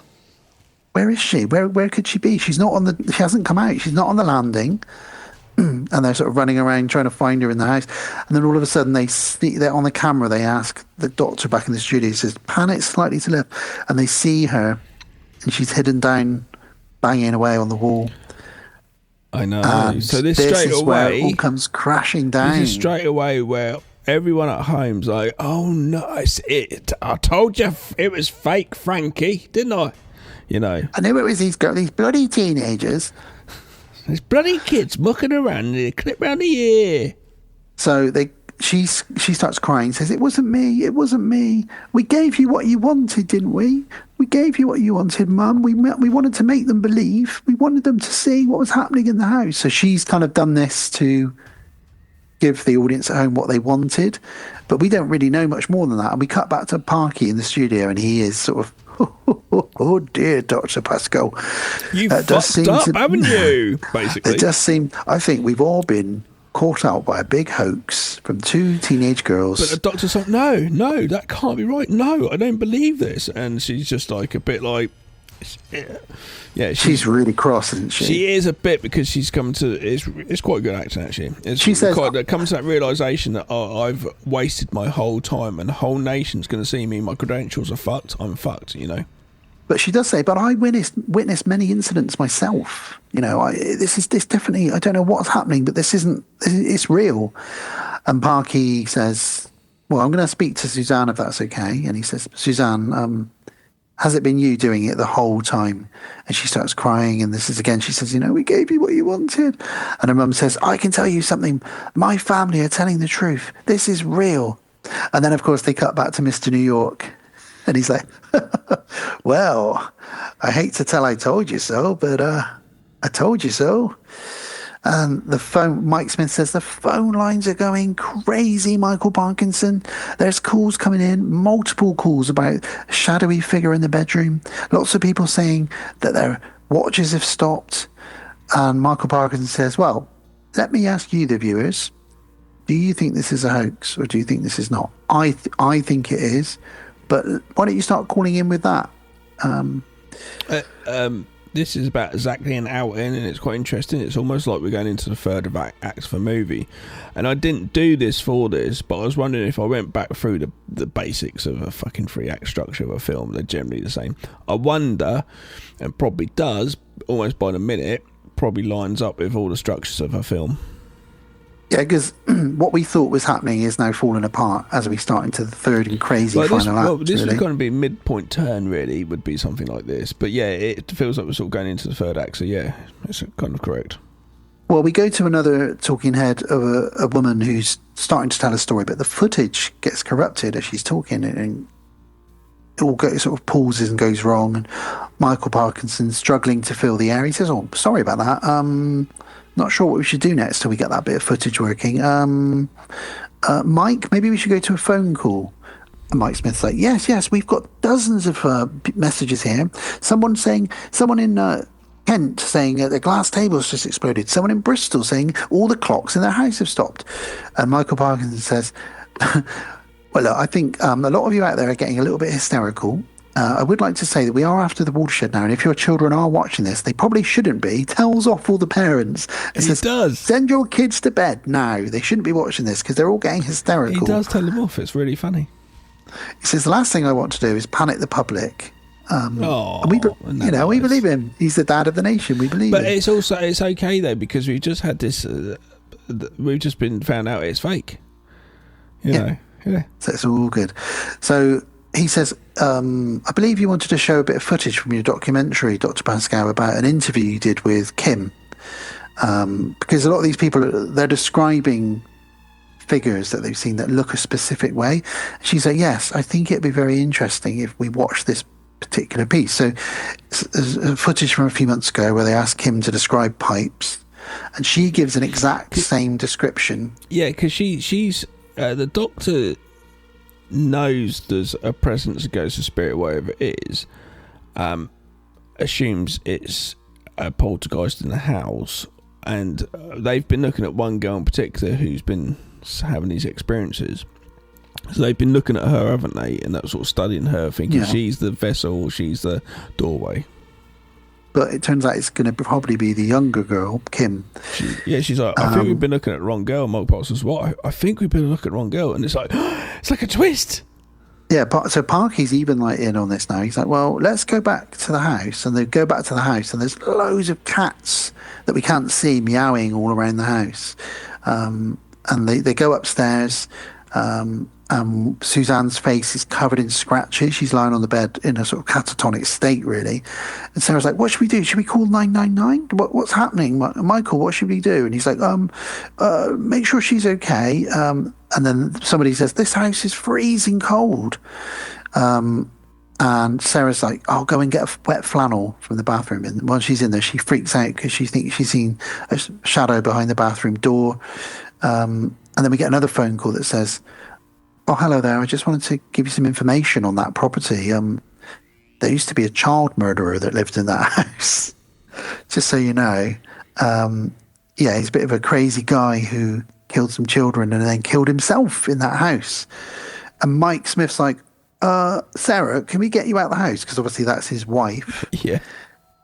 And then Kim, the little girl, says, Pipes is in the room right here with us. And we hear loads of banging. Also in the room with them's a crisscross poster. Yes, I didn't spot that. Yep. Make you want to jump. And they're standing next to each other with their trousers on. One's standing the other way and one's standing the front way. Miggity, Mac Daddy. Daddy, yep. Rest in peace, one of them. Yeah, the kids are really distressed at this point, and Mike says, look, we're getting dozens of phone calls now about people's clocks, watches stopping, things breaking and smashing, weird electrical faults, and it's really ramping up now. So, like, we, the viewer, are like, oh, shit, what, like we just discussed, like, what if something in your house did go wrong at that point?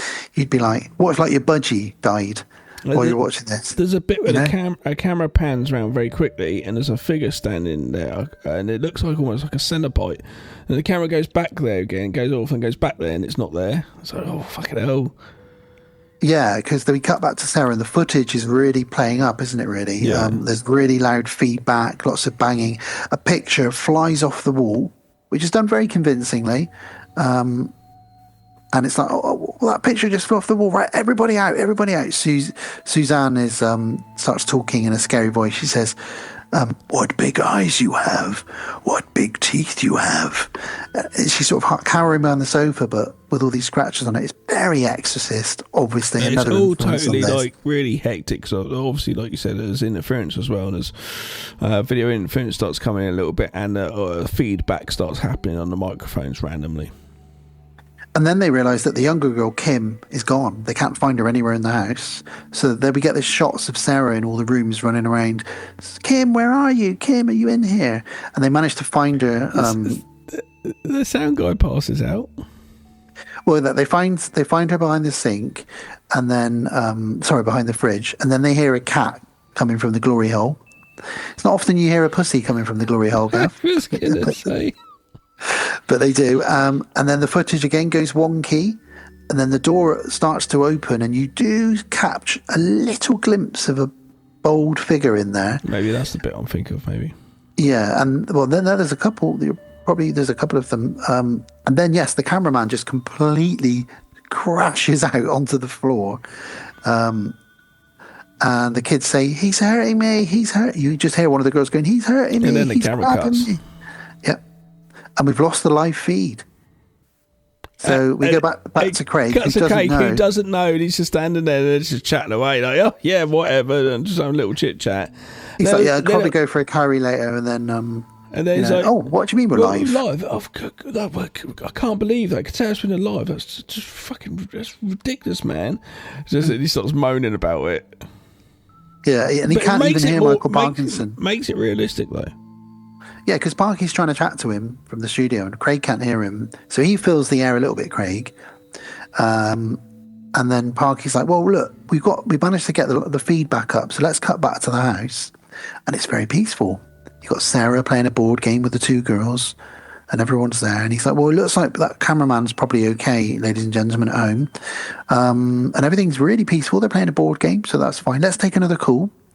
And there's another person who knows the history of the house who says there was a secret room that was sublet to a molester who says he was possessed by the spirit of an evil woman. And eventually he killed himself in the cupboard under the stairs. Glory hole. And when they found him, he'd been eaten by his own cats. So it's like, again, BBC are really going hell for leather with this story. Like, shitting up everybody in 1992, because that image of finding the body of a man a week after he'd killed himself with his face being eaten off by cats is just, it's like, okay. And then the caller just hangs up just so we don't get any more backstory. So now we know there's definitely evil spirits in the house. It's like the Amityville house. But at this point, it's amazing. The doctor goes, oh my God. It starts kind of have this new realisation. The ghost is in the machine. It's in everything. And it's like, what? Yeah. Because Michael says, that's it. No more calls tonight. And she's like, Michael, do you not realise what you've done? And he's like, what? What do you mean? And he's acting quite like scared and confused. He says, you've created a giant nationwide seance. How cool is that? When he said that, I was like, that what? is so cool. Like a massive nationwide seance. And as she's saying this crazy wind is blowing into the studio. And he's like, is there a wind machine in here? I wish I'd seen all of this. I'd just shit my friend up. I don't quite remember all of these bits, obviously, but I must have been freaked out when this bit happened. And yeah, like all the scripts are blowing across the room, and he's confused. He's like, "Why is there a wind machine? What's happening?" And yeah, it's all acting pretty crazy. And then we cut back to the police outside the house and an ambulance. And Craig is helping get some of the people out of the house, Craig Charles. And they're like, "Okay, where's Sarah Green? Where's Suzanne, the older girl? We got to try and find them." And then we cut to some weird footage inside the house. We do have night vision cameras as well at times. So she switches on her infrared now because she's looking around the house for Suzanne, and it's really scary, really tense. It goes Silence of the Lambs at this point. It's scary, man. And she uses a cigarette lighter to search. She goes in the kitchen. The kitchen starts going crazy. Things are flying around and breaking. The studio goes crazy. What we didn't probably mention actually was what the doctor realized was they weren't watching the live feed. When they saw that image of the girls playing a board game, the reason she knew it was in the machine is the ghost had looped older footage of them. She was like, look, the picture's still on the wall, and it flew off the wall just now. So we know this is old footage. And they're like, oh my God, that's when everything starts going crazy, which again, it's like way ahead of its time to show looped footage. Do you know what I mean? We've seen that a million times now. Oh, yeah. Where they loop a CCTV so they can break into something, but I'd never seen anything like this before. Everything's going crazy in the studio. Everything's going crazy in the kitchen and the house. Sarah goes to the glory hole. If I ever owned a pub, I'd call it the glory hole, I think. Oh, we're going tonight. Going down the glory hole. Come on down. Susie is inside the glory hole. So Sarah goes to the glory hole and is like, Susie, are you in there? And they're like, Sarah, don't open that door. What are you doing? And she goes in and the door shuts. And then we cut back to the studio, which is just everybody running out of the studio. The lights are blowing. It's just hectic. There's like a hurricane blowing through there. Mike Smith having a go at a producer. He's like, what the hell is going on? My wife's in that house. Michael I want to make sure she's just okay. in the chair going, He's no idea what's going on at all. I love Mike Smith going crazy at the producer as well. One of my favourites is just this camera, like it's like a ghost's on the camera, just moving it across the studio slowly by itself. And the power, all of the power, like 80% of the power in the studio has gone out, really. Just a few cameras working, a couple of lights here and there. It all goes dark. You can just hear Michael Bogson still talking. And he's going, what's going on? What's happening? It's just, I don't remember any of this being in the script or anything like that. And then we get a real close-up on the lower part of his face. And he says, round and round the garden, like a teddy bear. And then he starts saying weird little things like that. And then we just hear a cat go, meow, and that's the end. And then the credits roll. And we don't get any music, any score. It's just wind howling and blowing as the credits roll over. And I can imagine every household in the UK in 1992 at 10:30 at night when this finished. No one was sleeping that night. No, I don't think so. And it's so cheesy now, and it is a cheesy production, but because it was played off as a live footage, fucking hell, it was an event, an absolute event. Yeah. There's a certain events in TV that I can remember, 9/11, Diana's funeral, this, Jules 3D being shown on TV. We've talked about that before, where we got the glasses free with Radio Times. I remember that. I definitely do not remember Diana's wedding? Funeral? Funeral. No, I don't remember that. Definitely the Jules 3D thing, absolutely. So yeah, look, this is a 9 out of 10 from me. It is phenomenal. It's cheesy. It's got 90s nostalgia. But what you've got to remember is, and I always say this, but you've got to think about the backstory the balls that the BBC had back then to do this and get Michael Parkinson and other real presenters involved and try and fool the nation. They knew what they were doing. Yes, they called it a drama. Yes, it said directed by and written by, starring, but people weren't watching TV like they do now. They would have tuned in and out. They might have turned over half an hour into this, you know, and just got absorbed into it. It's a pair of brothers that wrote it. It's just phenomenal. What have they gone on to do, I wonder? I'm looking right now for you. Yeah, because it's just a great piece of work. Sorry, no. Ignore me, it wasn't some brothers. Ignore me. Okay. I'm just looking now. It was written by a guy called Stephen Volk. I can tell you that. And Stephen Volk is a Welsh guy who he wrote The Awakening. Yeah, The Awakening. So he's a writer mainly. He wrote Afterlife, a TV series. He's written a few things here and there. Some things. But the point is, this was lightning in a bottle. Everything lined up. And if you stuck with us and still have never seen Ghostwatch, go to Prime now, rent it, even buy it, I'd say. It's a great one to watch. And actually, I've decided next Halloween, this will be my Halloween night watch.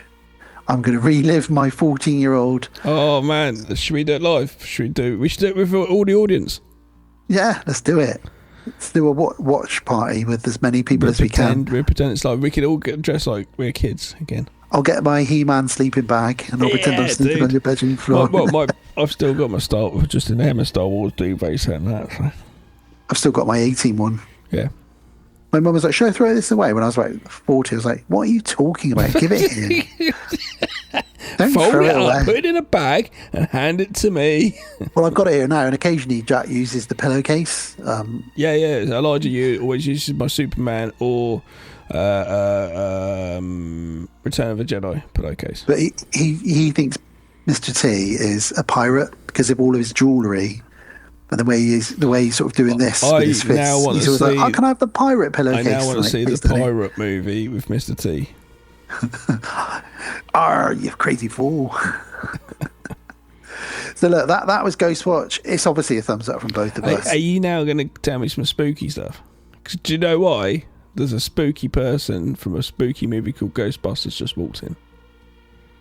And he's being very serious today because the scene that we get him to replay every time is from a similar sort of show.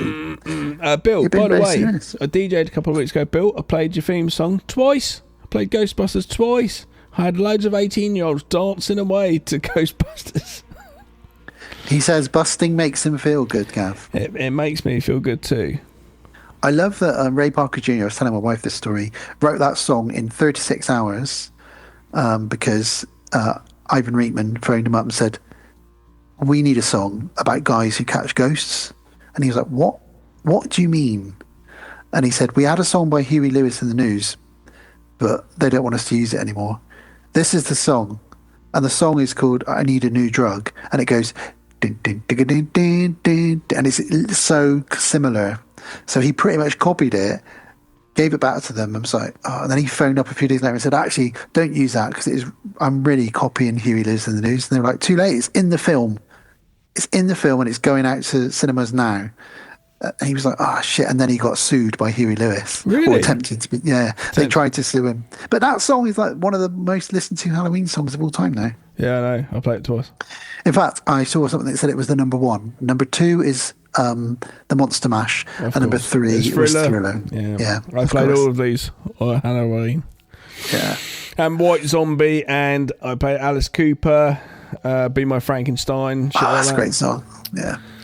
Cramps, stuff like that.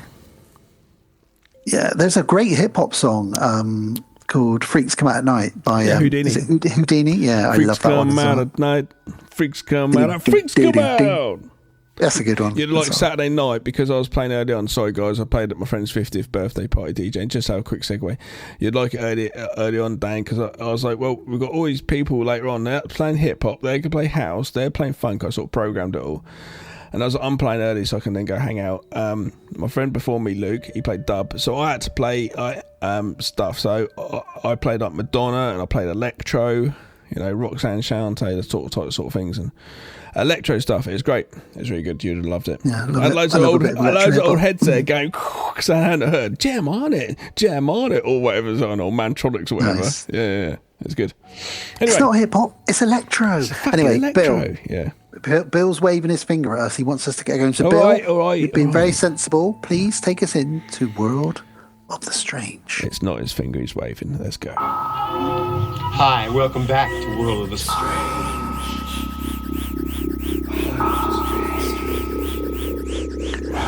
World of the Strange. This is a World of the Strange. Of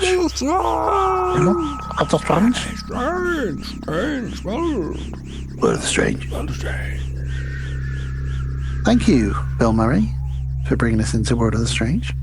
He's been very well behaved today. He's very excited. It is in his same outfit he wore in Ghostbusters 2 when he did that sketch. Nice. That's at least 15 seconds of nonsense sounds we just did.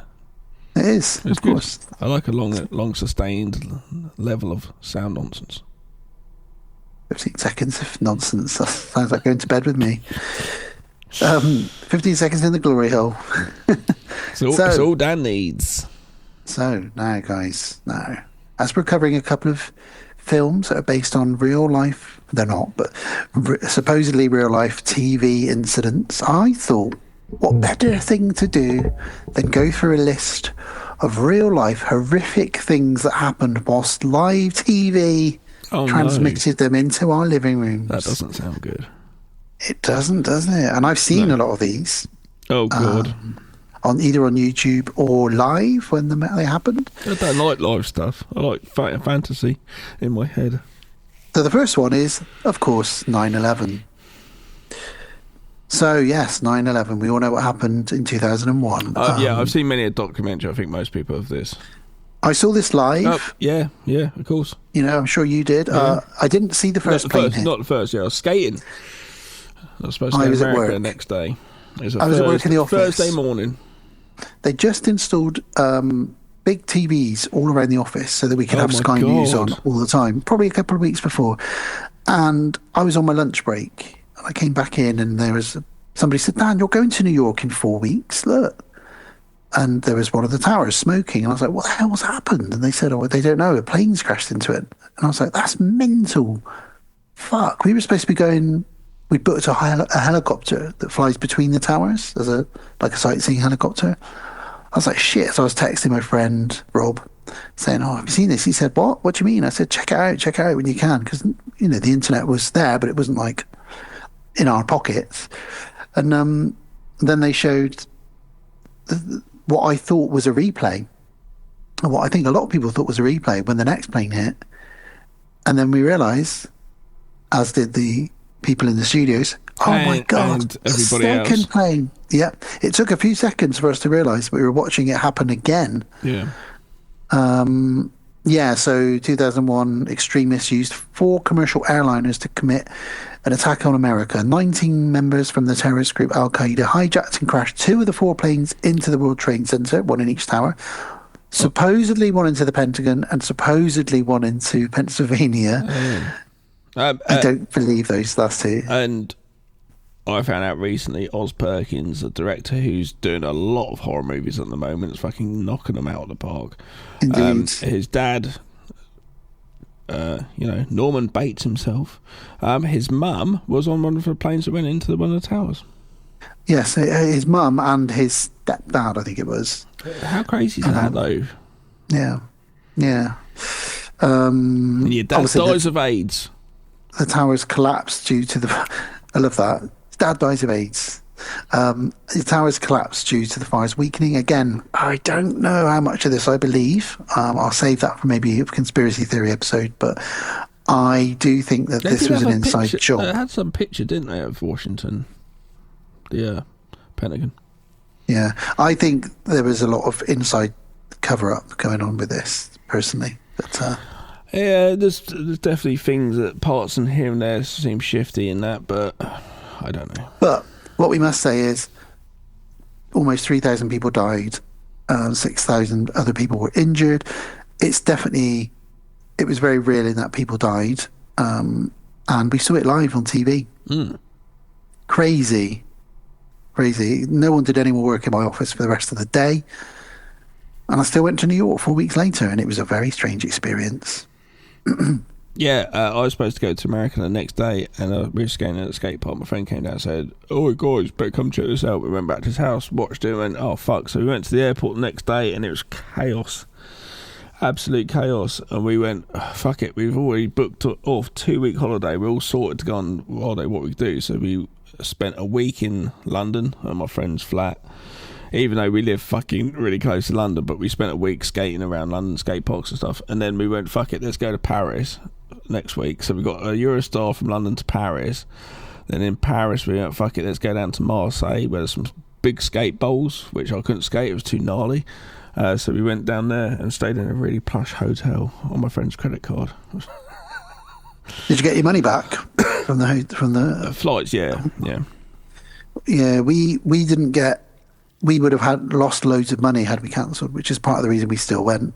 But yeah, there we go. Well, that was the first one on the list. The second one on the list. Now I must warn our listeners and you, Gav, there is some dog trauma in this one. Oh, Sarah, don't listen, please.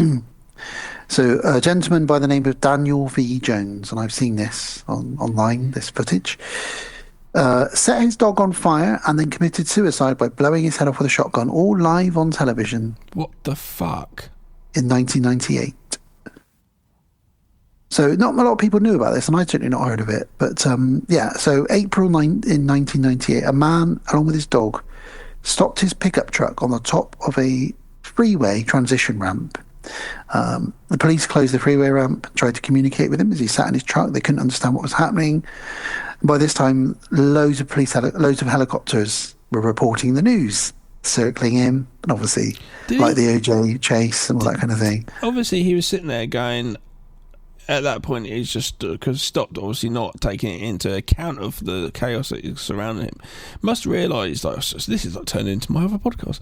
Must have realised that he was about to commit suicide. So, do you think he set fire to his dog because he didn't want to shoot his dog because it's too personal? If he shot his dog personally, where setting fire, he just dies from being set on fire, even though he's doing it. It's not as like aiming a gun and shooting. Do you know what I mean? Well, after a while, he got out of the truck and went to the back of it and pulled out a big banner that said, HMOs are in it for the money, live free, love safe, or die. Apparently he had AIDS and cancer. And he laid the banner out on the road for everyone to see. The helicopters from the news agencies were reporting. Then he did a Mooney. He pulled a Mooney at them, showed him his ass, and slapped his ass, basically saying, "Kiss my ass." So these news reporters are loving this. They're reporting, "Oh, ladies and gentlemen, he's just mooned us." I do apologise to anybody at home that's seeing a bottom live on TV. Little did they know what was about to happen after that, because they noticed a shotgun, one of the news crew, lying in the back of his van as well. He got back in his truck and he lit a cigarette. It turns out he had multiple Molotov cocktails inside the cab of his truck, and as he was smoking, the fumes from the gasoline ignited. He jumped out of the cab. He was on fire. He slapped himself out, put the flames out by slapping them, stripped off all his clothes, and ended up being naked from the waist down. So he only had a shirt on, like Winnie the Pooh. Unfortunately, the dog was still inside the truck. Oh, so he didn't set the dog on fire accidentally? Yeah. Right. But you can see the dog on fire running around inside the. And again, this is all being reported live on the news. And then the man fell to his knees and started crying. Got the shotgun to put it in his mouth and blew his head off. That's mental. All live on the news. That is insane. Fuck. I'm sure a lot of news agencies would have cut away from it, perhaps when they saw the shotgun being pulled out. Oh God. But even so. Wow. Yeah. And if you want to hear horrible and other stories like that, check out the High Strangers podcast. Yeah. Now, a lot of people will know Christine Chubbuck. There's a movie out called Christine. I think it's about 5 or 6 years ago, came out, maybe a bit older. Not Christine, the John Carpenter, Stephen King movie about a car, about the presenter, Christine Chubbuck, who in 1974 committed suicide live on TV while presenting the news. Shit. I've seen the footage as well. Oh, She's God. the first person to ever have done so during a live television broadcast. She was covering a news story about a shooting at a local restaurant when the previously recorded clip for the story jammed. She shrugged it off and said to the viewers, "In keeping with Channel 40's policy in bringing you the latest in blood and guts and living colour, you're going to see another first, an attempted suicide." She reached under the desk and pulled out a revolver from her purse, pointed it in the back of her head behind her right ear, pulled the trigger, fell forward violently, slamming her head into the desk, and the station went to commercials. Then after a few public service announcements, it came back on. She died 14 hours later at the hospital. And after the shooting, the news director found the script Christine had written for the newscast, which included her suicide. She'd scripted to do this live on air. She'd planned it. You know. And there is a film out all about this, which is I've not seen, but I really want to check out. Yeah, 1974. Don't expect that to kind of happen, really, do you? Just pull out your gun while you're in the middle of reading the news and blow your brains out live on air? No. Really crazy. Yeah. Like I said, the footage is out there if you want to watch it. There's a documentary, there's a film all about it. We all know the film Munich, directed by Spielberg, based on the 1972 Olympic massacre. So, known as the Munich Massacre. At the 1972 Olympics in Munich in Germany, Palestinian terrorists who called themselves Black September took Israeli Olympians hostage. The terrorist group, some of this was obviously live on TV, the terrorist group sneaked into an apartment complex that was housing the Olympic athletes, and they helped apparently people helped the terrorists sneak in. So they had an inside man. They entered the Israelis' rooms while they were asleep. The Israeli Olympians fought back. One of them managed to knock out one of the terrorists, but was then shot. During the struggle, some of the Israelis managed to escape. The terrorists ended up with 9 hostages, and their main demand was the release of just over 200 Palestinians who were in jail in Israel. Now, by this time, the international news channels, again, had surrounded the apartment. Cameras everywhere, filming everything that was going live. And during the live broadcast, the terrorists could be seen going to the balconies, showing off the hostages. At one point, they hit one of the hostages on the head with the butt of the AK-47 to show they meant business. Again, this was all live on TV. There was a failed ambush attempt by the German police. And then they tried some more negotiations.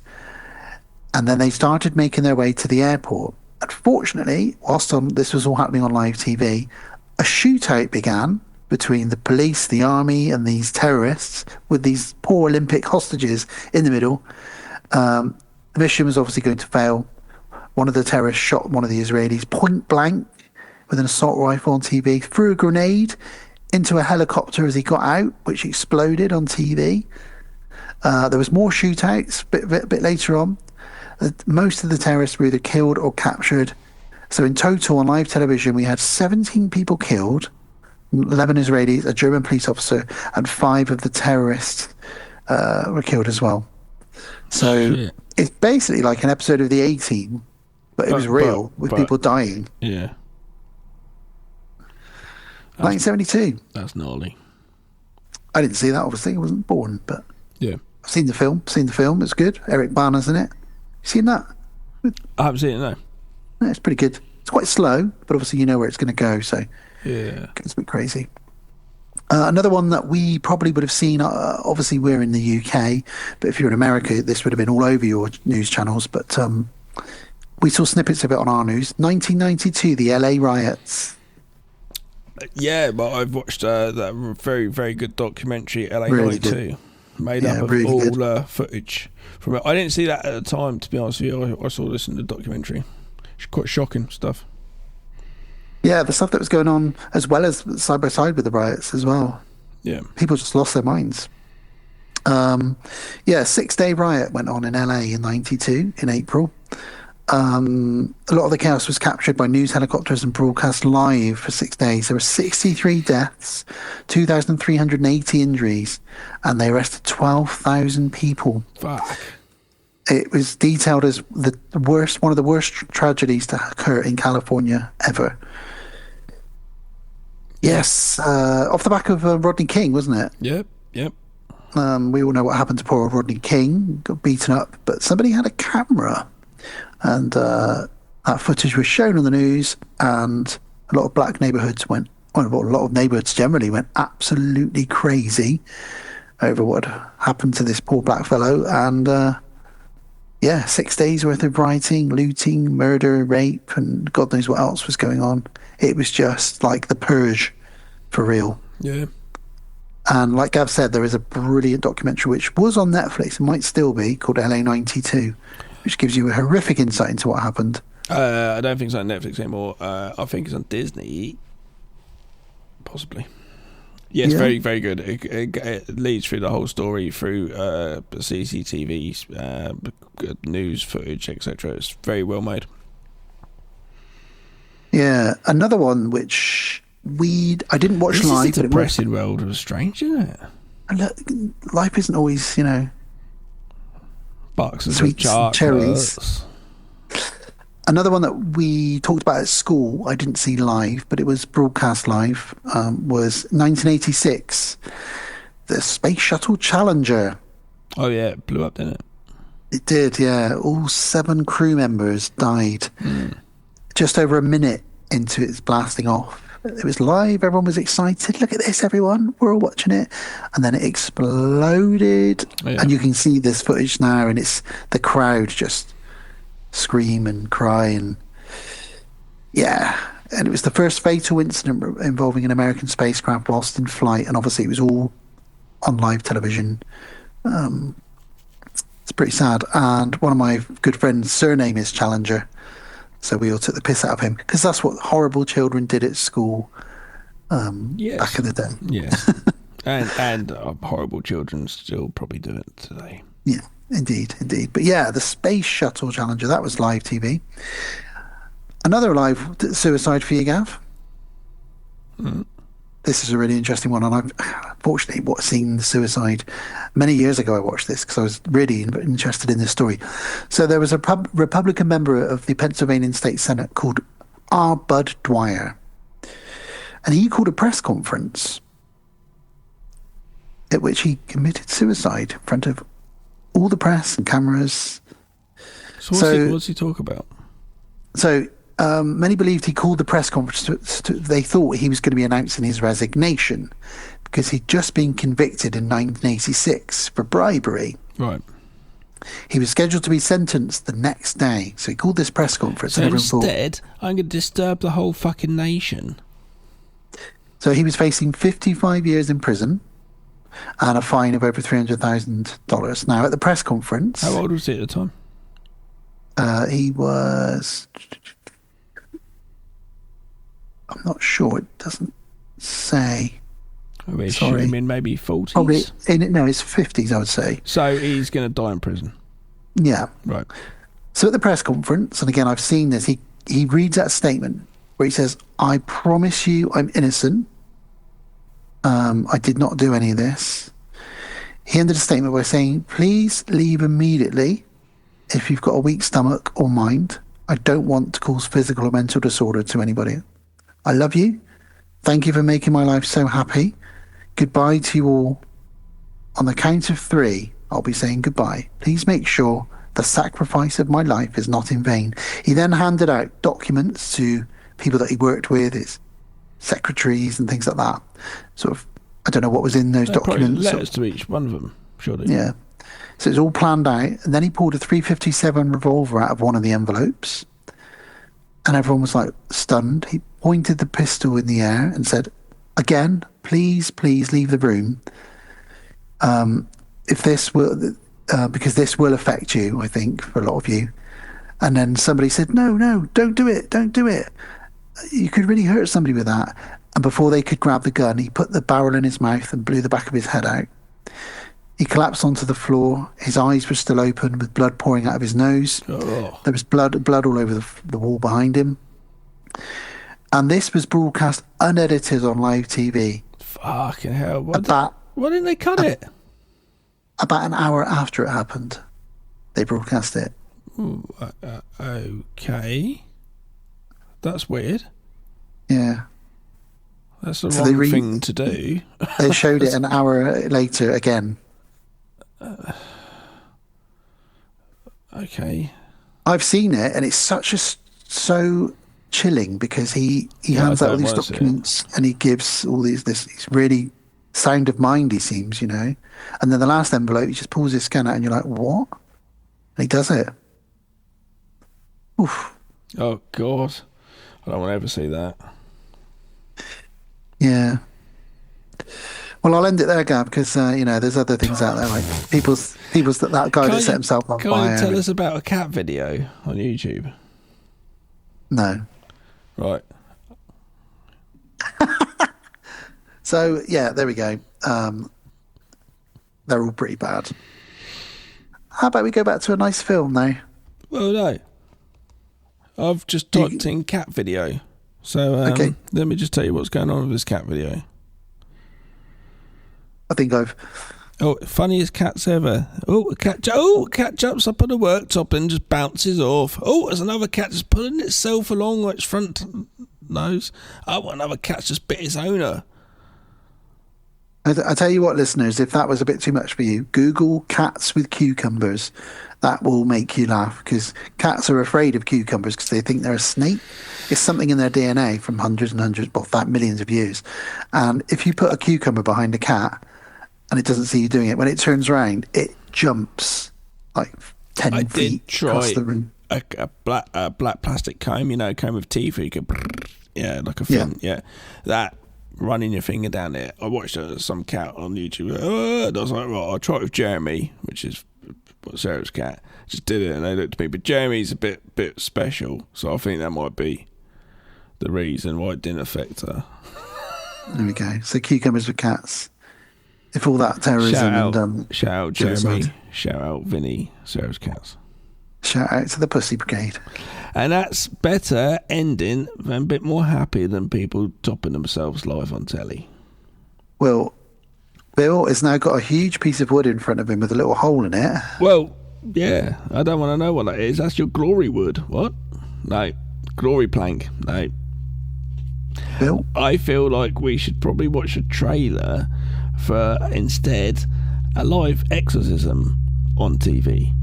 Let's do it. Bill, take us out of here and we'll go into a trailer, please. That's all the time we've got for this week on World of Strange. Next week, though, Gimme Ira. Hairless pets. Weird. We are back in 5, 4. Now, here's Mr. Midnight, Jack Darrow. Oh, good evening, night owls, and thank you for allowing me into your living rooms once again. Well, night owls, we've got a heck of a show in store for you tonight, and I'm very excited for you to see it all unfold before your very eyes. I really hope you love it. Gosh, I hope you love it. Please love it. Love it.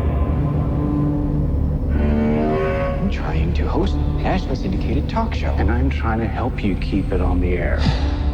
We all know how important it is to keep our sponsors and affiliates happy, but in my humble opinion, there is only one person who really matters in this whole darn crazy business.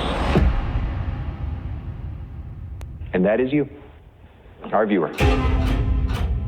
You're meddling with things you don't understand. Whoa! Now, as you know, here on Night Owls, we think it's very important to keep an open mind.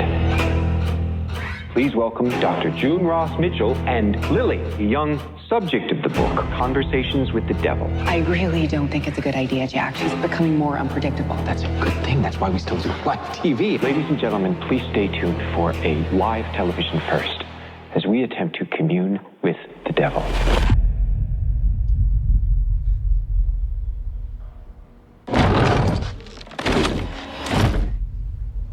Lily, can you hear me?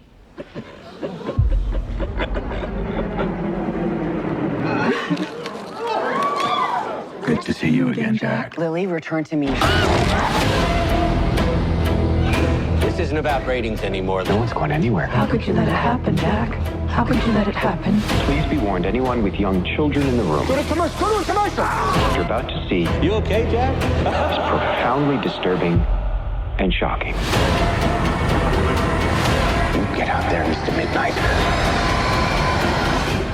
and you knock him dead. Late Night with the Devil. 2023, rated 15, an hour and 33 minutes. A live television broadcast in 1977 goes horribly wrong, unleashing evil into the nation's living rooms. Gets a 7 out of 10. Australian production, isn't this? I think. Is it? I think so. Oh. Fantastic film come out of recent years. Independent movie, just perfect casting. This movie has. I think the host is brilliant. Yeah. The aesthetic, the look of it is brilliant. You know, it's a very, very good film. As soon as I saw it at the cinema, and I wanted to see it in the cinema, which was a really interesting experience of it. It's like watching maybe Ghostwatch in the cinema. It feels like, obviously, it's a television, so you got at times the format, it's like square box. You're watching it in, you know, rather than widescreen sort of thing. And watching it in the cinema was quite an interesting experience because you should really be watching it on a TV, it feels like. But so you know it was a film, it's well produced, but I don't know, it's really good film. What do you think about it? Yeah, I really like it. This is my second watch, so the first time I watched it, I was like, yeah, this is great. And rewatching it, I remember there's a couple of things about it that I am not happy with. But interesting. I lean into it because this isn't strictly a found footage film. It masquerades as a found footage film, but because of the behind the scenes black and white bits, yeah, it's not. Yeah. No one really would have been there filming that. I don't. Funny enough, I don't ever kind of put this into found footage territory. I just kind of put it into like a false documentary. It's not trying to be found footage. Yeah, I feel like. And I think actually the same with Ghostwatch. It's not really a found footage. It's more of a mockumentary. Found footage is in the name. It's like footage you could find, or the film's been made up of footage which has been found. This is a live broadcast. It's a totally different nature. Interestingly, this movie made $666,666 at the box office. I bet it bloody didn't. But, of course, at one point it did, yes, but then it went past that or wasn't at that. But box office figures, the trivia continues, can be manipulated by around 5% by the distributor. So they would have seen that and they would have manipulated it. Yeah, but it's still cool. And as we mentioned earlier, this film does really take its, it follows on. Sorry to butt in there. What was the devil actually trying to get out of that? I'm going to make them only make 6 numbers. Just loads of 6s, like, because I'm the devil. And what does he get out of that? It's completely pointless. Six is my favourite number. The devil don't give a shit. He's like, I don't give a fuck. You just, Yes, so it really borrows in some ways from Ghostwatch. It's also got some Exorcist stuff in this, so I'm loving it already. It was directed by Cameron and Colin Cairns, who are the two brothers. And the only person really of note that you would know in this, and everybody in this is fantastic, because it's done in a very, much like Ghostwatch, a very low production.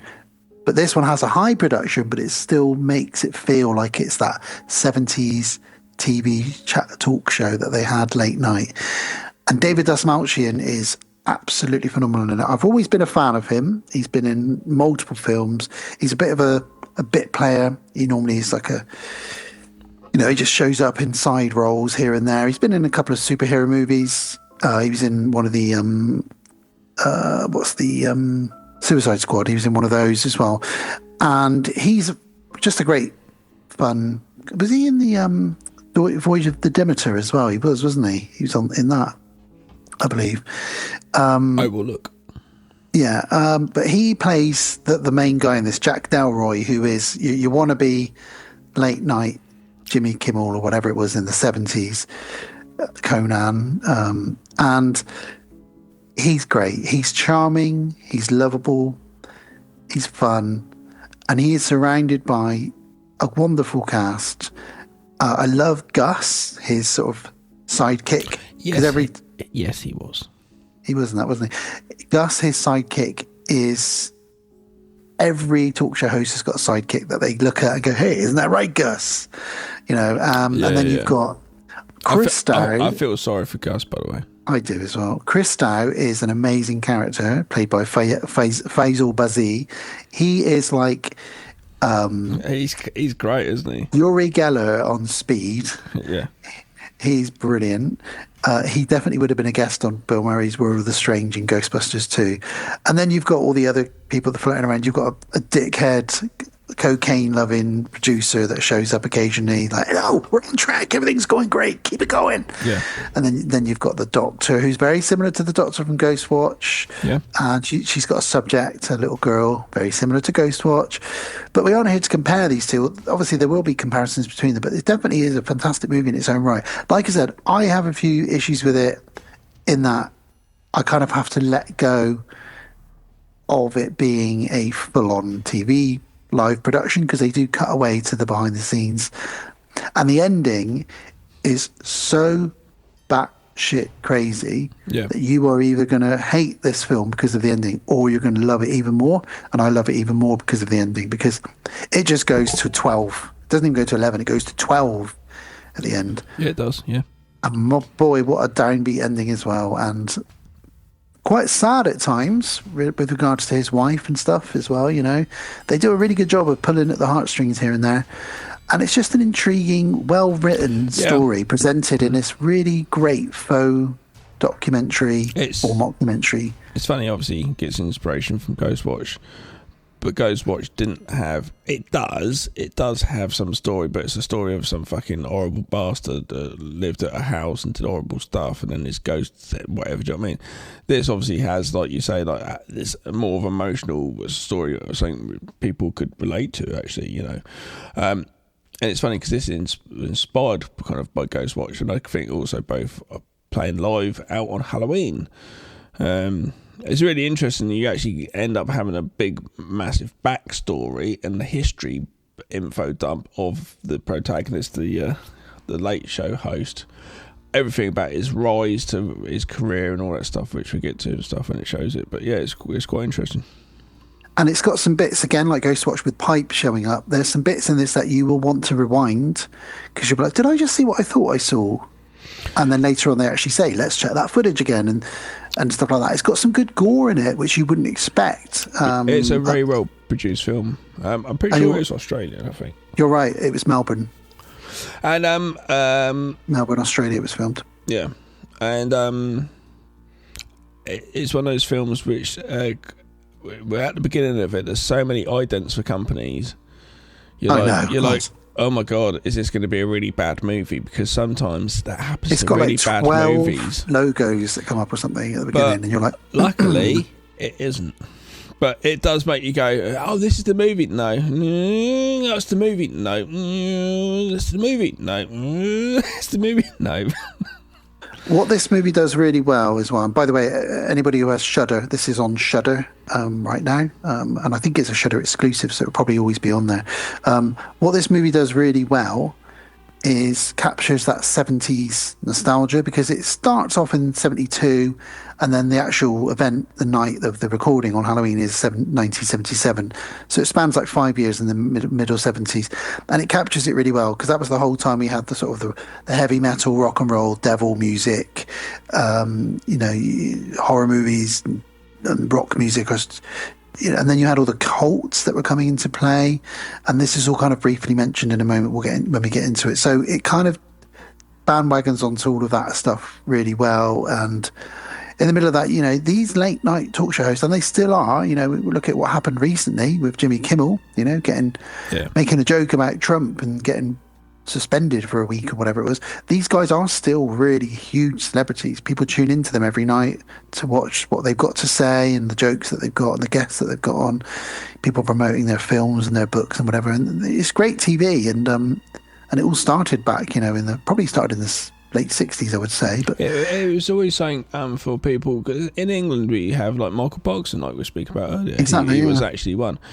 We did have them. One of the long running runs, obviously Jonathan Ross, has been going since forever, and still Graham going. Norton. Yeah. It's quite an event, I think. It's probably possibly in America as well. Like every night, wicked. You know what I mean? It's the late night host, bit more and some slight naughty sort of racy type jokes, that sort of thing.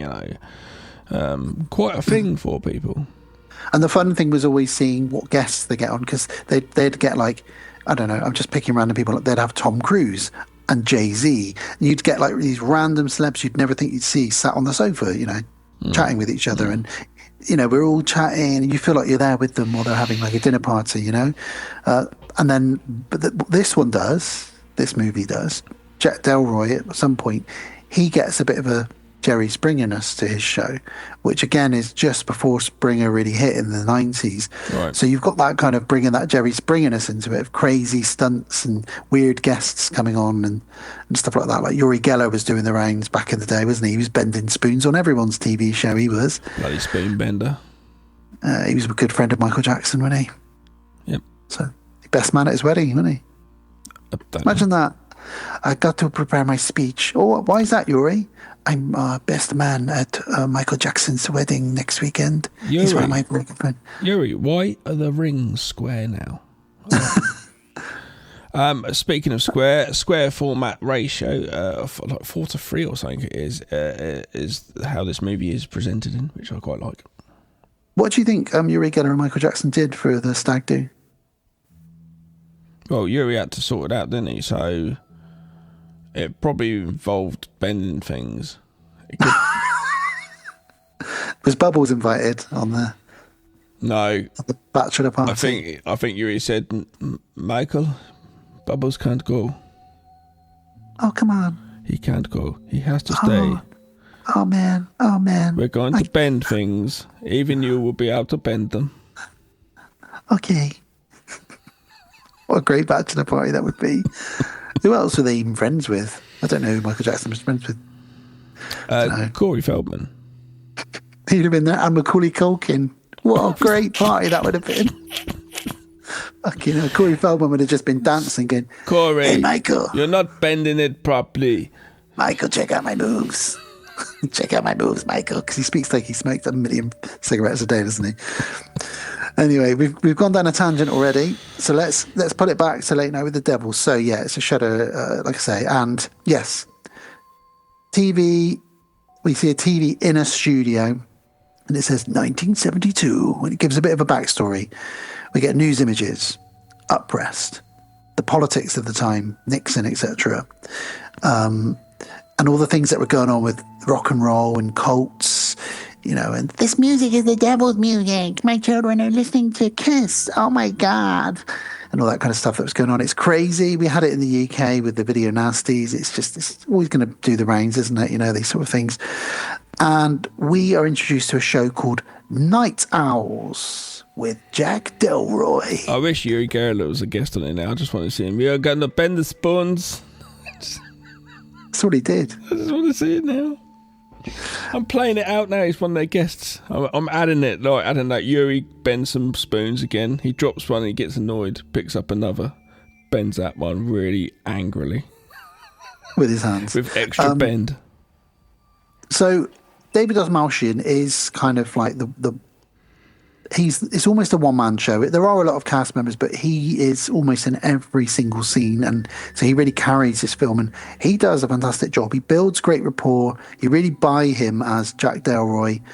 He's got comedy, he's charismatic, he's charming, he's a bit flirty if he needs to be, and it turns out he's a very, very successful talk show host in the 70s. He's even won an Emmy. He is been so close to winning the ratings war, but he can never quite do it up against his competitors. He's always number two. And he can never do it. He can't figure out what is going wrong. There's also mention of his wife, Madeline Piper, who is an actress. And they're a power couple because, you've got the great talk show host and the great actress, and they're married, and they're so in love, and she's beautiful, and he's charming. See when they're out and about and stuff. Like that. So it's like a big montage showing all this stuff, and just going through like his life and his career and how it's on a trajectory upward. But then we get a dark aspect to his history, because the narrator then says he's been linked with the Grove. I know. And the Grove is a men's-only club which meet in the woods. I've been there. There's probably a glory hole involved. Who meet in the woods, and they do some ritualistic things, and it's all very powerful billionaires and millionaires and famous actors and talk show hosts. And these clubs do exist, you know, you don't want to go down that path, but there's all that kind of stuff with Puff Daddy and all that we've talked about in the past. So it's interesting that they bring this into it, but there is a reason for that as the plot moves on, which is very cool. Well, there's obviously, this is an influence from Bohemian Grove. Of course. Why didn't I even... Tell us more about Bohemian Grove, Gav. I just pulled up his wiki, because I butcher shit with my memory. Bohemian Grove is a restricted 2,700-acre campground in California. Founded in 1878, it belongs to a private gentleman's club known as the Bohemian Club. Mid-July each year, the Bohemian Grove hosts a more than 2-week encampment of some of the most prominent men in the world. What they do there, no one knows. We did have thingamajiggy. Oh, I'm going to go in there and infiltrate it. What's he called? Oh, fuck's sake. Oh, do you mean the guy... I know who you mean, the documentary Cox. guy. No. Fucking, I can't remember his name. He's been on Joe Rogan a couple of times before, a long time ago. He's like, always like going, I got a conspiracy, there's things going on. Oh, yeah, that guy, yeah. Yeah. I can't remember his name though. I know. He infiltrated it and he took a camera and then filmed it. But you don't know really what they do there, but it's a place where only of elite people go. So saying that they've taken this as inspiration, we're sort of saying, and most people would understand that they're saying that, we're assuming that Jack Delroy is now got to that point of status that he is accepted in such a club. But the figures aren't quite where he needs them to be, and he's still number 2. Now, in 1976, the narrator goes on to tell us that his wife develops terminal lung cancer. Yeah, shit goes wrong all of a sudden, doesn't it? Which it does. Spoiler, we will find out. I'm not going to spoil it now, but spoiler for later, we find out why. Yeah. So he gets her on the show. Which is a cunt move, isn't it? Sort of, but I think... Should we say what it is? Probably, might as well. Go for it. He sells his soul. He sells sort of essentially her soul, I suppose, for his career to go well with the devil. While we're on that subject, if you look at a lot of famous people, they all lose a family member just before they become. This is true now. Just before they become huge. Dr. Dre lost 2 of his sons. Kanye West's mum died just before he really made it absolutely big. And there is a conspiracy that you do have to sacrifice a family member to make it big in these elite clubs. This is all the Puff Daddy and all that kind of stuff. All linked in Beyonce. Everybody been here. Thank Beyonce. Make sure you thank Beyonce. We must thank Beyonce at the end of this episode, by the way. Otherwise, one of us will die. She will booty shake us to death. Not a bad way to go, I must say. But they can make a really good movie out of that concept. Booty killer. No, the bloody selling your soul of someone in your family for status. I'm thinking about the booty killer. So it does link in with all of that kind of stuff. Booty killer. What happens in that? I told you, Beyonce just kills you with her butt. It's not a bad way to go. Well, she just sits on you and you go, at first it seemed quite pleasurable, but I can't breathe. Yeah, and the tagline would be, the booty killer. You're not ready for this jelly. That would be the tagline. Breathe and you die. If you don't breathe, you also die. All the single ladies. So she appears on a show. It's quite a sad moment. Sort of, they look at each other. I love you too. Oh, and she's, obviously losing her hair. And then it says, and then she died. The narrator says, and then Jack goes off grid. He vanishes for a month. He's seen around here and there, but he's not on the TV show. And that's it. And then a month later, he's back on the show. and he's still struggling for ratings. He tries being Jerry Springer before Jerry Springer was a thing. He gets loads of controversial guests on who end up having fights live on TV, or, you know, crazy things going on and pranks. And he's trying everything he can to get the ratings in, become number one, but he's still got really bad ratings. Cut to now, Halloween 1977. And then it says, we're about to watch the master tapes combined with some behind the scenes footage that was filmed of the final episode of Night Owls with Jack Delroy. And so it sets it up for us. Essentially, what he and the producer wants to do is have this live Halloween episode, which I'll spoil some more of it really right now, which is hopefully going to get his ratings back on track. They think so because he is sleeping with a lady who is a psychiatrist or doctor, shrink, parapsychologist, yeah, who is looking after this person. Who obviously she's probably told him all about this person. That says like, this is legit. This child is possessed. I can bring it out. We talk, and he's like bollocks. And it's something proved to him so much that he's gone. Look to his producer. We could have this live Halloween show and do this, and it get loads of things. So again, he's stitching up someone else for his career. And this would be like Michael Parkinson secretly sleeping with Dr. Pascal on Ghostwatch. Just to put that in your head. Oh man! Can we switch? Can we switch and have Michael Parkinson on there doing this? I'm going to make love to you now. Is that okay? I'm going to make love to you. Sweet love. So 8 minutes and 40 seconds in. Yeah. It's just been narration, backstory, and then our found footage / mockumentary begins now, really. So he comes out. Huge applause. Welcome. Thank you, everybody. This is our Halloween show. I hope you're all excited. We've got some guests on the show tonight. We've got the world famous Chris Stu, who, as we mentioned, is like the Uri Geller style, very odd man. Yeah. He's almost I like him. He's almost like a Sacha Baron Cohen character in some ways. We've got Dr. June, who's coming on with her subject Lily. We'll find out more about them later. There's other guests. There's singers. It's great. You've got loads of stuff on. Have you mentioned the band? You got like a live band, like he's got a live band. Show. Yeah. So Gus is there over the side with a live band, like you get. Yeah. Yeah, it's like the Roots on Jimmy Fallon, isn't it? They're on there now, and we do like a little prank because Gus is like, "Come on out, Jack. Where are you?" And he's not there. And then he creeps up behind him in a ghost sheet and scares Gus. Poor old Gus. Poor Gus. He's always the butt of the jokes, isn't he? Yes, but that's what the sidekicks are for, isn't it? It is. And then so Jack gives this amazing opening speech, his opening monologue. He talks about how this is Sweeps Week, which for anyone who doesn't know, Sweeps Week in America is the week where they really pinpoint the ratings and the figures. So whoever gets the highest in Sweeps Week is like the winner, basically. And this is Sweeps Week, so he's hoping that this episode, this Halloween special, is going to be the one that really pushes him to the number one spot. I reckon the ratings did very well for this episode. If this I came think out live, like, what the fuck? That's like if you imagine we were watching Ghostwatch instead, and this came on. And Jesus Christ!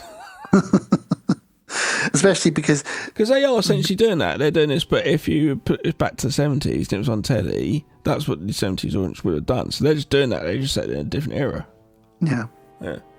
And he, during his speech, he also says, "Thank you. It's really heartfelt. Thank you to everybody for sticking with me through the good times." And then he sort of goes quiet, the bad times. And obviously he means his wife. And the audience sort of clap. "We love you, Jack." And he's like, "Thank you. I love you too." And it's like that really nice moment. And again, he's winning us over here. And then he mentions, there's been loads of strange occult stuff happening in the news recently, weird politics, heavy metal, all that kind of stuff. He says, "Anyway, it's time for me to introduce our first guest, Chris Stu. Please welcome to the stage, Chris Stu." And out he comes, Gav. Oh, baby, he is... My notes have called him Chris 2, like T-O-O. Something like Chris 2. Like he's a rapper or something. Yeah. He discusses he's well known for bending spoons and other psychic phenomenon and speaking to the dead. And they sit him down and Jack's like, so tell us about Halloween and how that can influence your powers. And he's like... And he does very quickly, he does say when he wants to just not get the characters into his head, he just switches them off. Yeah, he says, I pick up the dead voices all the time, but I'm like an AM radio. I can just turn it off if I want to. Yeah. And he says, and all the while Jack's making little jokes and the band are like here and there, and he's doing his thing. And it's all very charming. And then he says, tell me about Halloween. And he says, tonight on Halloween, I can, I'm at my most powerful because the doorway to the spirit world is at its widest on an evening like this evening. So we all know like Halloween, blah, blah, blah. That's great. So he says, I'll give you an example of my power. And he's like, yes, Chris, do, everybody. He's going to give us, show us what he can do. So he gets up and he's like, I'm sensing the letter P. No one says anything. Peter? Nothing. Pete? Nothing. Peterman? And this guy's like, oh, hello. And he goes, Peterman. He goes, well, no, my wife's maiden name was Peterson. Have you ever been to one of these? I've been to one of these live. No, but I can imagine it's like it's this medium psychic going, I'm getting something, and it just goes on for ages. You're sitting there going, oh my God, why the fuck have I come to this? Why have I come to this? I was like, I've got to try it out, and it was bad. Well, the guy basically says, it's a bit jokey, the guy in the crowd. He's like, no, my wife's maiden name is Peterson. And he's like, well, I knew it was Peter something, and she's passed over now. And he's like, well, no, she had an affair with my gardener, so she's moved away. But my golf game's never been better. And the audience are laughing along, and he's like, okay, well, let me try again. Then he says to these two women in the audience, Eddie. And they're like, oh my God, that was my son. And then her daughter's next to her. She's like, yes, my brother. And he's like, Edmund, he died, didn't he? And they start getting upset. And he's like, he killed himself, didn't he? And they're like, yes, he did. We didn't think he was even depressed, but out of nowhere he killed, and he didn't even leave a note. And he says he wants you to know he's at peace now. And he said one more thing. He wants you to know, he wants to ask about Papa. And she says, oh my God, that was his teddy bear. He's like, he wants to know if Papa's safe. And she's like, I've kept him in his room. I've still got it. He's like, he already knows. And then the audience is like, oh my God, I've never seen anything like this. This is incredible. How did he do it? Everyone's really impressed. And Jack says, wow, after that, we're going to take a quick break. And when we come back, we're going to, see one of our next guests. But just before they go to the break, Chris 2 suddenly screams, I'm getting a really powerful voice in my head. He's got a pain in his head as well. Minnie, it really hurts. Minnie, is there anybody that will accept Minnie? And Jack looks confused. Now, spoiler, this is Jack's wife coming through because Madeline had a secret nickname that only Jack called her, which was Minnie. And then his eyes go white, don't they? And the studio lights flash. Yeah, and he says, I see an unmarried man with a wedding ring. It hurts. And then they cut to a break. And this when we cut to the black and white footage, and every time we cut to black and white footage, it is the break at the between takes. Yeah, it's behind the scenes, isn't it? It's a camera which wouldn't actually be there, but it is now there. Yeah. So you gotta go with it, really. You know, like someone would just be filming behind the scenes footage, filming these private conversations. But whatever, we go with it. It's fun. And we see the producer, coked up producer that I mentioned earlier. He reminds me a bit of John C. Reilly. He sort of comes over and he talks to Jack and he says, Chris 2's in a bad way. And he's like, I'm sure he'll be okay. And he's like, no, he'll be fine. It's fine. Everything's going smoothly. We've got all the guests lined up tonight. You're killing it. Your jokes are landing. Don't worry about all that. This is the stuff people love. And Jack's obviously a bit shaken out because he's just heard his wife's secret nickname come out of that man's mouth. And he's like, this is very weird. And then we get something that this film gets a lot of stick for. AI. So whenever you see the screens that say, welcome back to Night Owls or Happy Halloween or whatever, it's always an AI image they used. And they were really cross that the film company in the studio used AI in this production, but I don't know. Maybe it kept the budget down. What do you feel about that? All of those images, they're all AI. Don't know. I don't mind it at all, really. It doesn't. Nothing like that. It doesn't take me away from the actual feel of the film I'm getting from it. So they would have typed in like 70s aesthetic, talk show, commercial cards, Halloween themed, whatever, and it would have come up with like an owl sitting on a tree saying, "Welcome back." Like, I don't know. Did it bother you? Not at all. Anyone's thinking that that's just fucking just doesn't really give a fuck about the movie, to be honest with you. Yeah. So why should we give a fuck about them, Dan? Fair enough, Gavin. Let's do it. Well, we're back on in 3, 2, 1, and we're back. So we're back on the air, and welcome back, everyone. Well, you just saw an amazing demonstration from Chris Du there. He's okay, aren't you, Chris Du? And he's sweating a lot, isn't he? He's not going to be okay, though. No, he's not. He's really sweating. And then they bring on Carmichael Haig, who is an incredible character. Yeah. He is a ball-breaking skeptic. Now, he used to be a magician. He used to go on stage and do all these illusion acts like Penn and Teller. Brilliant. He is, like I said, this film's so well cast.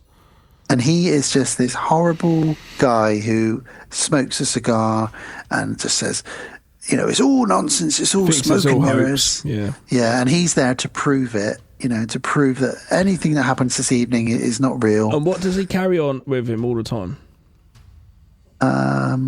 A check for $100,000. And he says, I've got this check for anyone that can prove existence of the paranormal, ghosts, or any sort of magic or psychic abilities. And Jack's like, well, how many of these checks have you given away? And he's like, I'm happy to say I haven't given away a nickel. While this is happening, Chris Du is coughing away at the side. He's really not having a good time. And Haig rips him apart. He says, you're a fake. I know how you do all your tricks. You failed 5 times to try and get the word Peterson out of that man over there. And then with those women, I'm sure there's a way that you managed to find out about their dead son. I'm on to you, and I'm on to anybody that claims that they're, a real psychic or paranormal person. Chris Du gets up and throws a cup of water at him. He does. He says, I won't be spoken to like this. And Jack admits to what's his name? Bloody hell, Carmichael. He says to him, well, I've got to let you know that one of the names he spoke of was my wife's name, Minnie, who was a secret nickname. And obviously I'm an unmarried man with a wedding ring because she's dead now. And the audience go, and Carmichael's like, oh my God, now you're buying into this nonsense as well. Can't you see he's trying to bring you in on it as well? But yeah, then Chris Du starts puking up black shit. Oh boy. Let's go to commercial. Let's do it. Back to the black and white. He throws up all over Carmichael, doesn't he, as well? Not much really goes on here, really. Yeah, they talk about him. He's having a seizure. Yeah, it's nothing much, really. And Haig thinks it's all a setup. And he said, what do you think, Jack? Do you think the Grove could be behind all of this? I think you've got them to help you pull off this big stunt to try and get your ratings up today. And he's like, the Grove? There's nothing to do with the Grove. This is all happening. And then they go back on the air. Next guest. Yeah, well, Chris Du is receiving medical attention backstage, he says. So don't worry about that. We'll bring our next guest on now. And he brings on Dr. June, his secret lover. We find out later. Secret lover. Lover. Oh, sexy.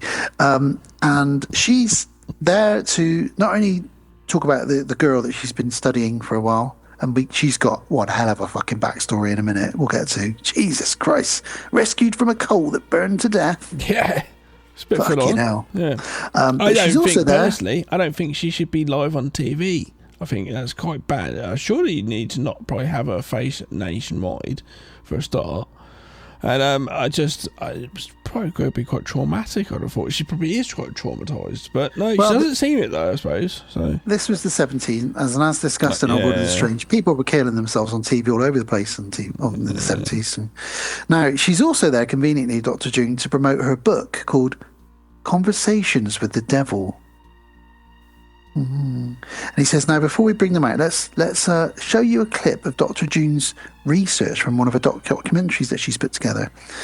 And they show a clip now where we see the Devil Church of Abraxas, which was a cult of devil worshippers who apparently were breeding children so they could be sacrificed in these cult rituals. And the FBI, of course, investigated the human sacrifice claims. In August 74, there was a siege, and the FBI tried to siege the place, but the entire cult ended up setting fire to themselves, burning the entire place down, killing everybody there, apart from a 10-year-old girl called Lily, who was a survivor. And that's who she's been studying. She says Lily has been showing strange powers and possession. She might be possessed. She's got these strange powers, and I'm going to bring her into the studio now. So everyone's like, yeah, bring them out. Woohoo, yay. She does actually is actually a very confident young girl she comes across. Also, she is so creepy, isn't she? She's creepy is my next line. She looks into the camera, like when somebody looks into the camera but on live TV or in a film, if you see it like a background actor. She looks like she's going to kill people when she's older. But she stares not only into the camera, but at you, the viewer of this film. They do a great job of getting that eye line right into your very soul. And she's a great actress, this girl. She's really, really unsettling.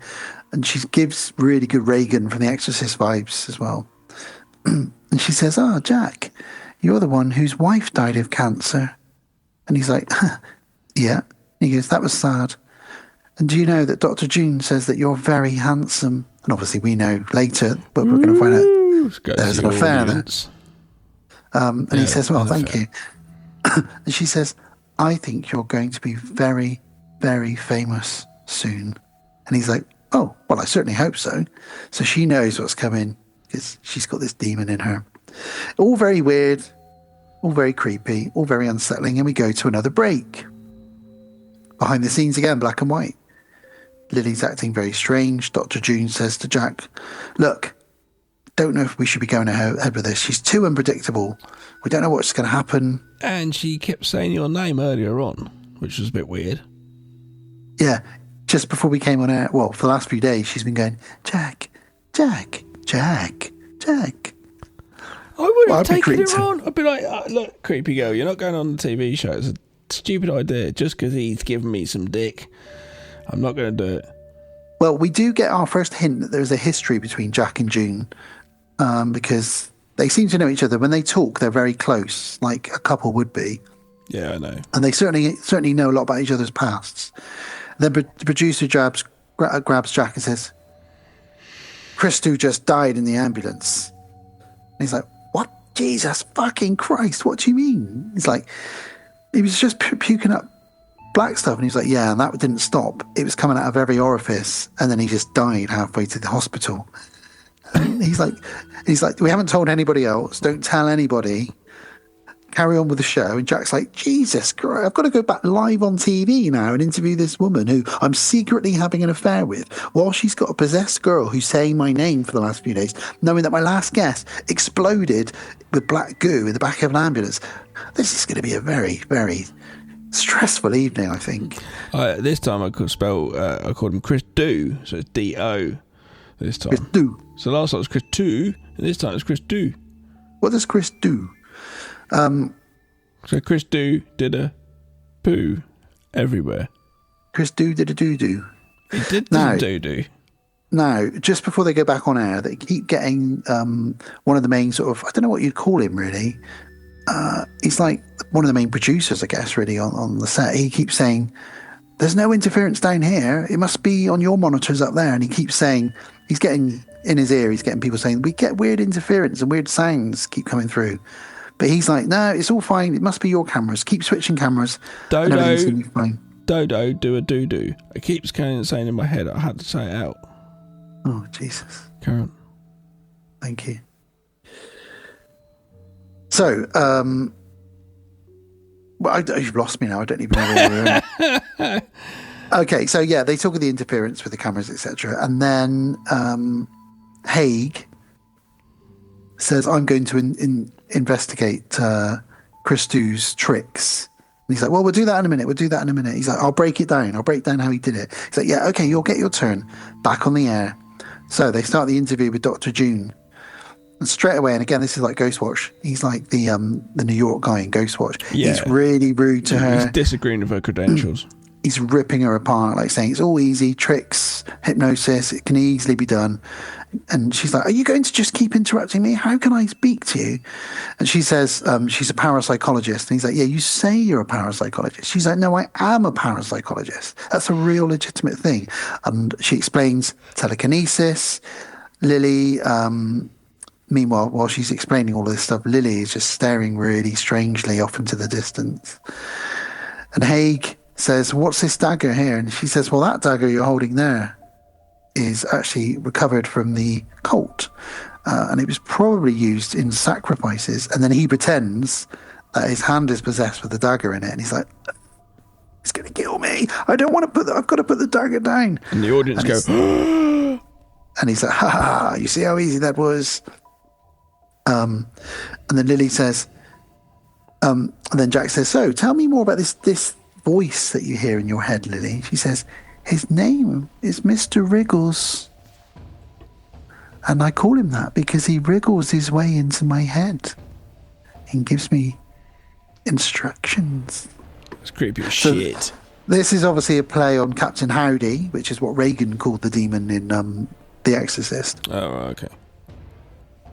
But, yeah, it's all very strange. And he's like, okay, Mr. Wriggles, interesting. Before when much more can happen, now I never know the name of this instrument. Gus has got one of those. Is it called a theremin? A theremin. Theremin, thank you. We use one in Shadow of Death. There we go. Makes that sort of noise. Gus gets electrocuted by it a little bit. And it's all like, oh, is it possessed? Is it not? And then Haig just goes over and he pulls the plug on it and he's like, God damn it, more tricks. He thinks it's all sort of a Halloween prank, basically. And a glass smashes, and he's like, the reason the glass smashed is because of the frequency, the theremin. That's all it was. It's easy to explain all of this. But Lily says, Mr. Wriggles is here. Mr. Wriggles did it and he's here. Now, Jack's very excited. He says, can I interview Mr. Wriggles? And straight away, Dr. June's like, no, we didn't plan this. We can't do this. And he's like, I think the audience would like it if I interviewed. What? He's Mr. Wriggles. He's a cunt. He's a bad person. But Lily says, go on, let's do it, Dr. June. Let's show the world. So the audience start getting excited and they're going, do it, like a bit like Jerry Springer. Yeah. So June says, okay, I'll do it. Fucking peer pressure. But don't blame me if this goes foobar. Don't blame me if all this shit happens or it does at the end. So they go, okay, we'll go to a break while we set everything up. But ladies and gentlemen, when we come back, I'll be talking to the demon that lives inside this little girl, known as Mr. Wriggles. Back in a minute after these messages. And off we go. So behind the scenes again, they're prepping Lily. Gus tells Jack he's very concerned. He says, like, some of the crew are thinking about quitting. We think you're going too far with this. There's been weird things going on. And I've just found out that Christou is dead. And he's like, Jesus Christ, Gus, keep it together. Don't tell anybody about that. And he's like, what do you mean? Don't tell anybody. One of your guests just died and you're going ahead with this. I think this could all be real. Gus is like totally like buying into it. He's like, I think this is real. And I don't think we should talk to Mr. Wriggles. I think he's behind some of this. I think I want to quit. And he's like, you're not quitting. And the producer comes over and gives him an earful as well. And they're like, we're back on the air. It's too late for your nonsense, Gus. 3, 2, 1, back on the air. Yeah. It's all very... The good thing about these things, actually, in hindsight, these black and white segments, is their time, there's only a minute, isn't there? Before they go back totally. on air. So it is kind of pressurized conversations. It is. Like, obviously, you could do a fan edit of this film, cut all those bits out so it just has a TV show. Or put in some fake adverts yourself, like of the time. TV adverts. That would be great. Yeah, you could do that possibly and see how it plays. But it is quite a nice way of doing it. Obviously, they've accepted that this takes away the Ghostwatch thing. We didn't have this for Ghostwatch, apart from when we cut to Craig Charles outside. And the interesting thing about that, on a side note, is for anyone not from the UK, so on the BBC, you don't get any adverts or commercials. No. You don't get any breaks. That's why we pay a bloody TV. Some of us pay a TV license. I don't watch any BBC programmes. But ITV, for example, and other channels, they do have commercials. So they wouldn't have been able to pull off Ghostwatch. Or if they did pull off Ghostwatch on a channel that had adverts, they would have had to do it differently. They would have had to take breaks. Maybe they would have taken out the phone calls. I don't know. It just works better as one long event, doesn't it, Ghostwatch? But this, I'm not saying this doesn't work. This works very well. This is working brilliantly. So we come back and Jack's like, here we go. We've got Lily ready. We've got Dr. June ready. And we're going to start this process, this seance, I guess. And again, she's staring right down the camera. And she says, okay. Dr. June says, audience, I need everybody in the studio to remain calm. We need to keep Lily calm and focused. And if you see or hear weird things, please remain calm, because I cannot break this once I start it. So she's really prepping everyone, and she begins the hypnosis. And she says, can I please speak to Mr. Wriggles? We get some TV interference. Yep, some shaking, some weird voices. The chair starts moving. And then all of a sudden, she drops her head down, Lily, and when she looks up, she's got an exorcist face, as I like to call it. She does. I got to admit, when that face comes up, you'd be like, I saw this in The Exorcist. Like, yeah, it's a shame it couldn't have been just a bit different, something else, But she's got a slightly different voice. She's saying, where am I? Who are these people? What is this? Why am I tied to this chair? And then she says, is he here? Meaning Jack. And she looks over and she says, hello again, Jack. It's good to meet you. We met by the trees. Yeah, I met you in the tall trees, she says. And then she says, and then Dr. June says, what's going on? What's happening here? And she says, what are you talking about? His last whore died and you'll die too. And you're like, whoa, okay, so there's definitely something going on with him and her. And why does this demon know about it? And when she says this, Dr. June slaps Lily across the face. We get this amazing demon face for half a frame. And then she turns around and you see another face on the back of her head for another half a frame. I didn't catch these. Well done. Yeah, it's really amazing. And it's actually the face of Minnie, Madeline, on the back of her head very quickly. Because even later on, Jack will see this when they watch the replay. She tries to exercise her a little bit. And she says, the crowd are going, ooh, as it's happening. The demon says, how could you let it happen, Jack? How could you let it happen? You did this so you could get success, didn't you? And he's like, oh my God, this is real. The chair starts floating. That's so cool. And energy starts surging, electricity all around the studio.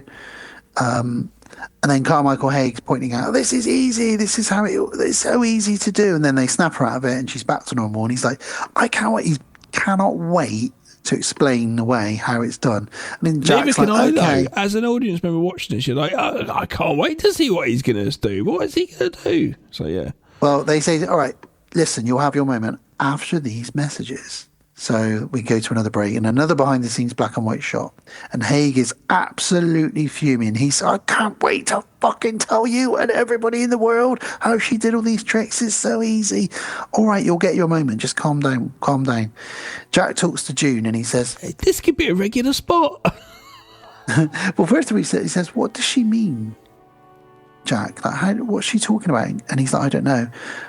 I'm not sure. And he does say to her, we could bring her on as a regular guest. Get this demon out every couple of weeks. It'd be brilliant. We'd get great numbers in. Gus, meanwhile, is absolutely terrified. And Carmichael Haig says to Gus, calm down. It's all tricks and magic and smoke and mirrors and hypnosis. And he's like, tried telling that to Chris too. And he's like, he's backstage somewhere. He spat up all that black liquid. It's all a joke. And he's like, no, he's dead. Gus says, he's dead. And Carmichael Haig's like, what do you mean he's dead? He's dead. He died in the ambulance. So now Carmichael Haig's like, Interesting. Jack cuts Lily's wrist restraints, which is a bad idea. If there's a possessed girl in a chair, don't cut her wrist restraints. But they do it anyway. And he hears some of the crew have already quit. There's a few people that have walked out already. This is going too far. Yeah. But the producer says, Jack, this is brilliant for ratings, Jack. Don't you worry about it. We're going to be bigger than everybody. Ratings are through the roof. He says, but didn't you hear that last thing she said? She sounded like my dead wife, Minnie. And he's like, nah, you think you're making it up. Don't worry about it. Back on the air. Jack starts with, well, apologies to anybody who may be upset by what just happened. A bit like Michael Parkinson. And he says to Lily, do you remember any of what just happened? She's like, no, it's like I'm asleep but awake and a dream all at the same time. I kind of remember it, but I don't. I'm aware of what was happening. So she's kind of like, is a bit dazed really by it. And she says, Mr. Wriggles just talks through me. And Haig says, like, right, I'm going to break down how it's done. And Jack says, well, hang on, Haig. You know, there's some stuff here that's quite realistic. And he says, well, look, I'll show you how it's done. And he's fine. His time has come to prove it. He says, Gus, come here. I'm going to use you as a guinea pig. Poor old Gus. Gus comes trudging over. He sits him down in the chair and he says, okay, look at this pocket watch. And he starts swinging the watch around. And he starts to hypnotise Gus. But what he's actually doing, spoiler alert, is hypnotising everybody in the studio audience as well. And some of the viewers at home. Mass hypnosis. He's a pretty powerful hypnotist. And he says to Gus, now, are you relaxed? He's like, yes, of course I am. He's like, you're in a trance right now, you know. In my head, watch this back again. In my memory, I was like, I think they get Gus to get completely naked. Or he's in pants or something, like really degrading, make him really embarrassed. I thought that's what they did, but they don't. It's not that severe. No, he says to him, can you hear any noises? And Gus says, I can, yeah. I don't know what it is. And he said, you've got a crippling fear of worms, haven't you? And he says, I do. I hate them. I hate that they haven't got any eyes and they wriggle. And you cut them in half and they carry on living. They're gross. They're weird. I don't know why. It's a phobia. By the way, I do love his pocket watch. The thing goes round. I could have watched that for hours. And then he flicks it and it turns back into numbers. It's great, that, isn't it? Yeah, really good.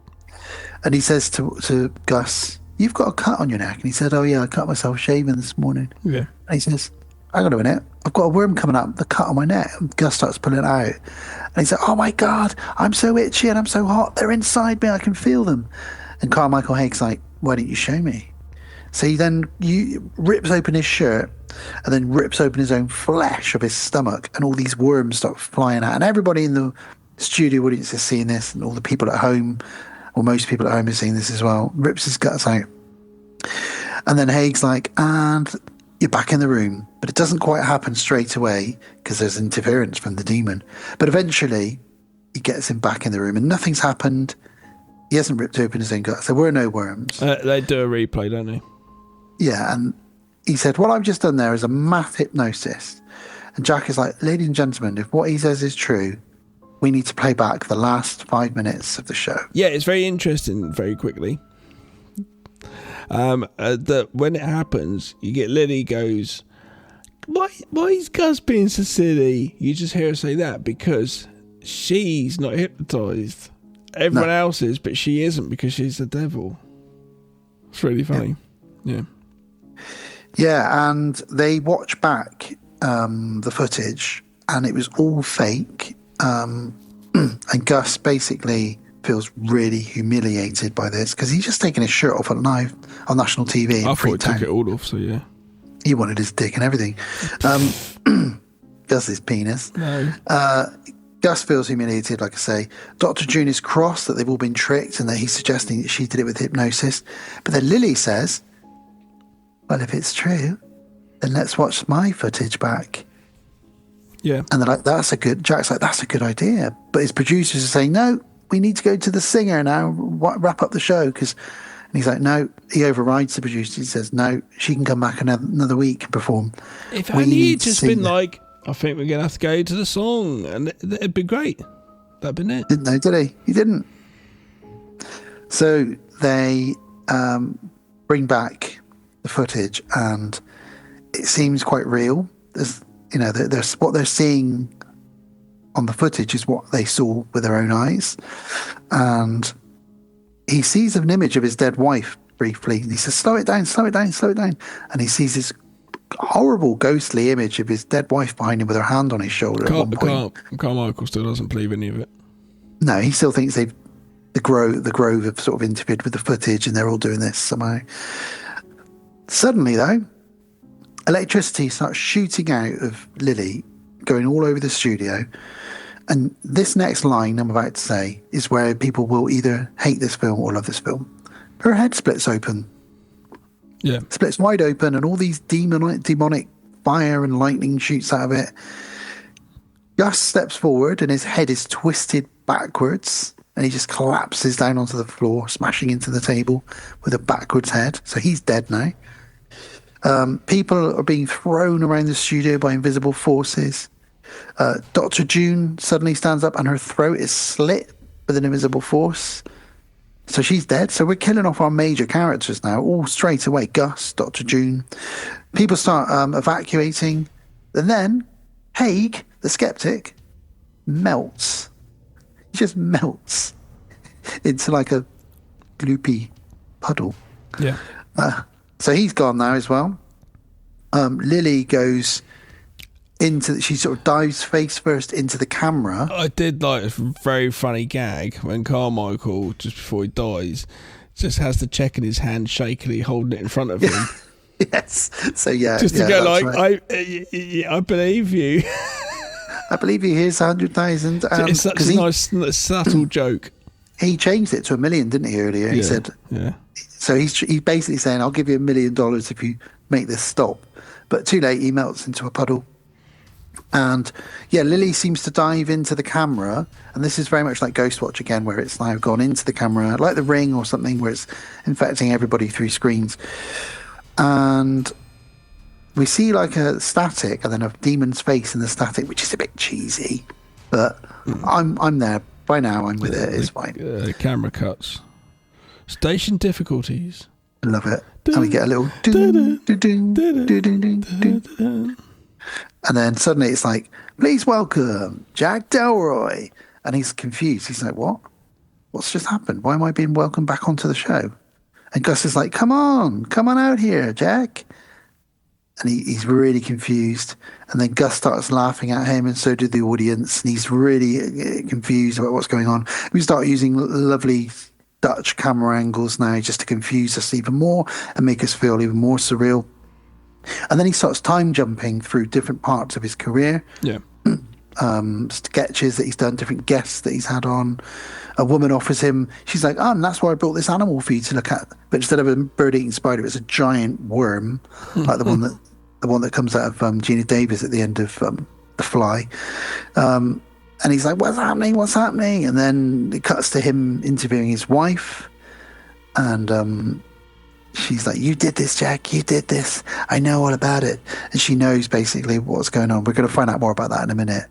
And then Jack looks at the television right into us, the viewers, and he says, "Switch off your televisions. Turn it off now." Because he knows that this demon is now somehow infecting thousands of homes around the US through their televisions. And then he sees himself being asked by his wife what he had to do to sacrifice for the success. And he's led by some cloaked figures, the cult, the Grove, up to a big giant man dressed as an owl. Interesting. And Jack drinks from a chalice, I'm assuming some kind of blood in there. And this was the sacrifice. And he sees his wife dying in the bed. And she says, "You son of a bitch. You sacrificed me, didn't you?" They said it. And then she says, "Well, I still love you," or something like that, "and you're going to be really successful, but I can't believe you killed me." What a bastard, Gav. And he says sorry. And then he says sorry to the camera. And then she says, "You got to end it. End it for me, Jack." So he picks up that dagger from earlier. Yeah. And he stabs his wife. And then for me, one of the most shocking parts really is we then cut to what's actually happening. and he's actually stabbed Lily, the little girl, with the dagger. Yeah. And he's lying in the middle of the studio with dozens of dead bodies around him. Yeah. And in the Definitely going to be background, famous, though. we hear sirens wailing in the background. Yeah. And then there's a brilliant moment now. It just ends with him going, "Dream or awake, dream or awake, dream or awake," and then it just cuts to end transmission. I'm glad you understood that. I thought it said "Dreamer here awake," and I was like, "Why is he saying Dreamer here awake? That sounds really weird." I think he says, "Am I dreaming here or am I awake?" I think you're correct. Yeah, that makes sense. Yeah, that's really good, isn't it? Yeah. It cuts to that. So it's breaking down. It has got a very inside number 9 feel the way it's constructed. You need to check out some of those. That's a BBC show. I've watched a lot of them. I've watched series 1, 2, maybe 3. Yeah, check out the Halloween one. I don't think I've seen the Halloween. I love the Christmas one. It's very sad. Now, so breaking this down, Gav, what do you think has happened then? Do you think the demon corrupted him to massacre everybody in the studio, and then he's going to go to prison for what he did to his wife? And yeah, I think ultimately, yeah,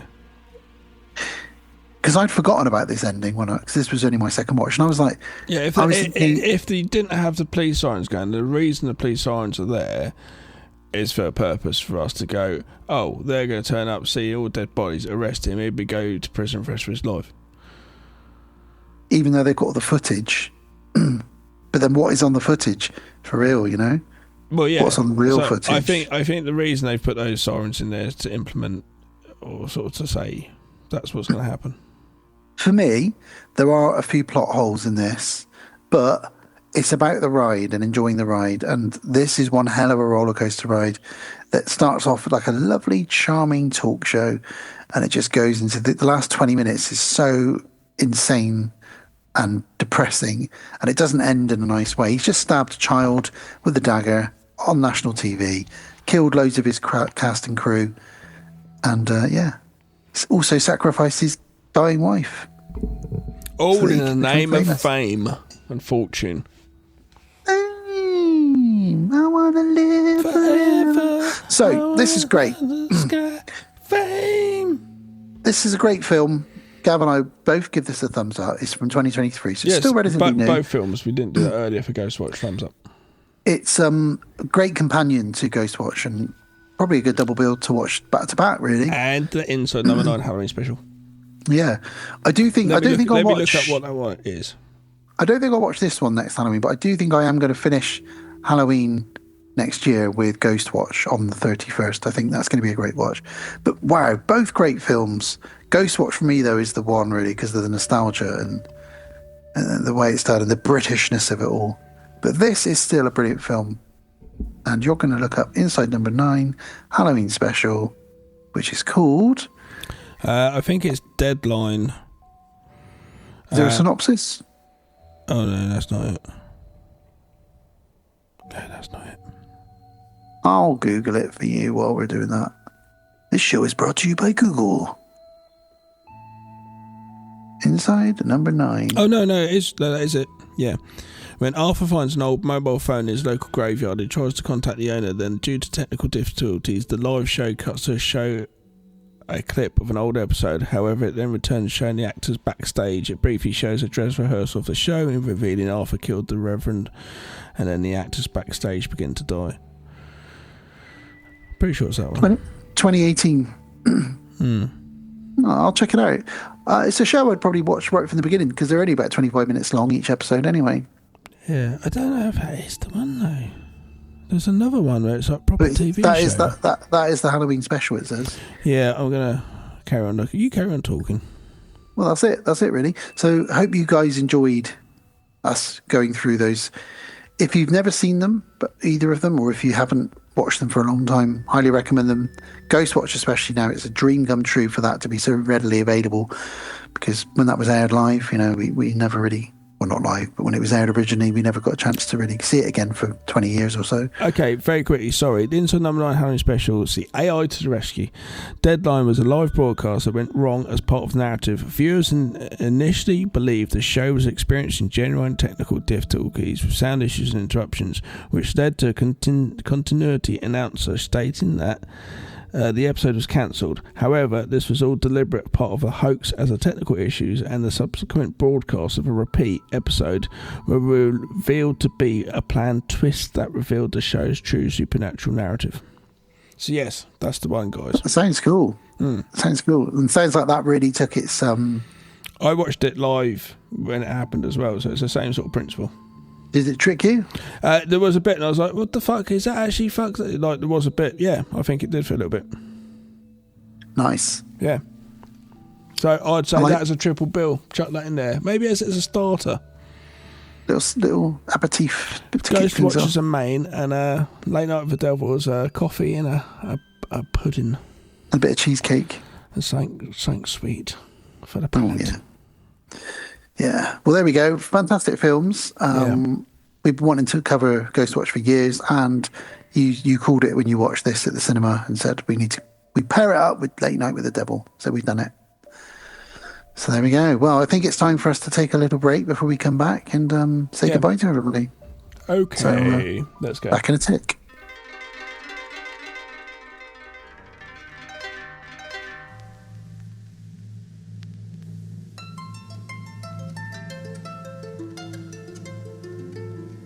And we're back. And we're back again, and nothing bad happened with this live studio transmission. I am the devil. Yeah. So I don't know what happened there. Sorry about that. What was that? Support us on Patreon. Do it now. Well, that was episode 186, our mockumentary / found footage special. Couple of great movies. Not found footage, mockumentary. Not really found footage. What is coming up next? I know you want to know, don't you, Gav? I want to know. Well, for our next episode, which is 187 on 187, Murder, Death, Kill. Number 187 is probably it is our final. We should have done gangster horror movies. We can do that. That's what it should have been. 187 though. I mean, we did do now. We did do Leprechaun in the Hood. Yeah, there's that one that I've never seen, which is it's Tales of the Hood or something. Yeah, that's pretty good as well. I've never seen it, but it's too late now, so we can't do it because 187 is next time. And Snoop Dogg did one called Bones about a pimp that comes back from the dead. So there you go, but we can't do it now. So episode 187 is our final director special of the year. Mr. Fulci, who talking of worms. Oh, House by the Cemetery. Yes, he loves worms. He loves maggots and gore and weird zombies. And he's got a crazy back catalogue, and everybody's probably seen at least one, if not a couple of Fulci movies. They're an experience. They're great. So we will be covering 1980's City of the Living Dead and 1981's House by the Cemetery. Fantastic name. And one of those movies has got that little blonde boy in it called Bob. Can't remember which one of those it is. You know Bob. Yeah. We all know Bob. Yeah. So we'll be talking about Bob, but we'll also be talking about Fulci and his back catalogue and a bit of his career. But yeah, our main reviews will be House by the Cemetery and City of the Living Dead. Chill Fulci famously, well, it's not famous. I don't know if it is famously, but he Alan Jones, a film reviewer, went to review him once, and he'd been up all night gambling. Joe Fulci, and he puked up all over him. Fulci. Was it? Hopefully, it was maggots. I don't know. And Alan Jones has never liked him. It's just something random I know. It's because Alan Jones is one of the organisers of Fright Fest. That's how I know this. I've been sicked on by Fulci. Was better than being shat on by Peter Jackson. How's that going to interview him and he just pukes all over you? What the fuck?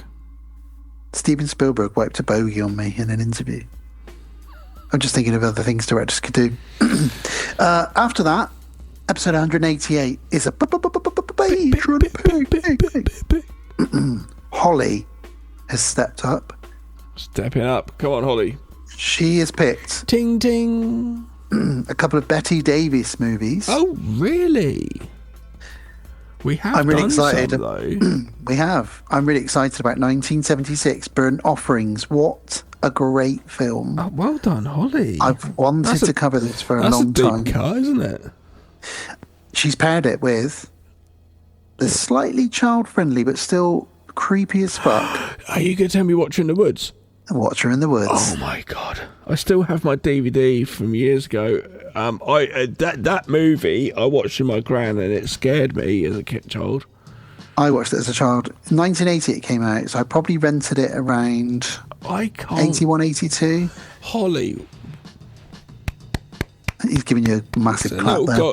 That's a golf clap. Well done. That's splendid. Yeah. So Burnt Offerings, which I love, and Watcher in the Woods, which I also love. So well done, Holly. We look forward to doing that episode. I'm so stoked. I still have my DVD. I've had it for fucking years and I watched it. So happy. Dust it off and get it watched. It's probably on Disney though, isn't it? It's not. I looked. I think it was at one point. That makes me feel they've special. Taken it down. They've taken it down. This is why I keep media for 30 years without watching it. Because I did watch it on Disney Plus. I'm sure when I first got Disney Plus about 5 or 6 years ago. I think I might have checked out if I'd seen it. I don't think it's been on there. Maybe they deem it too scary.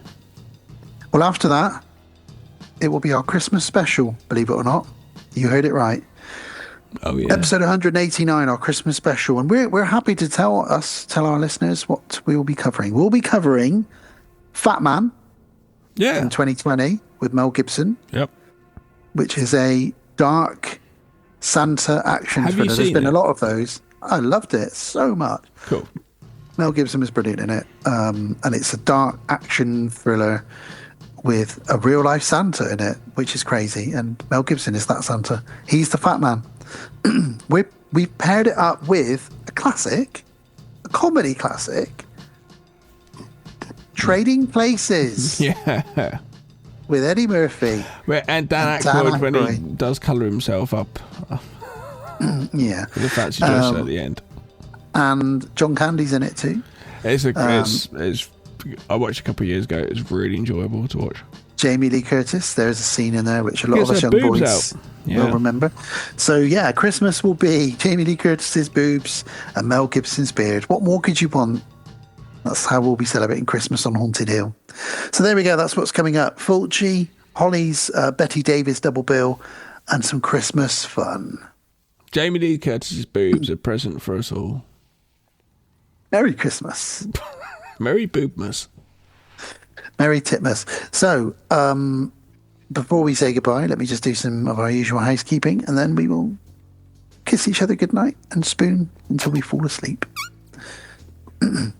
Yeah, you up for that?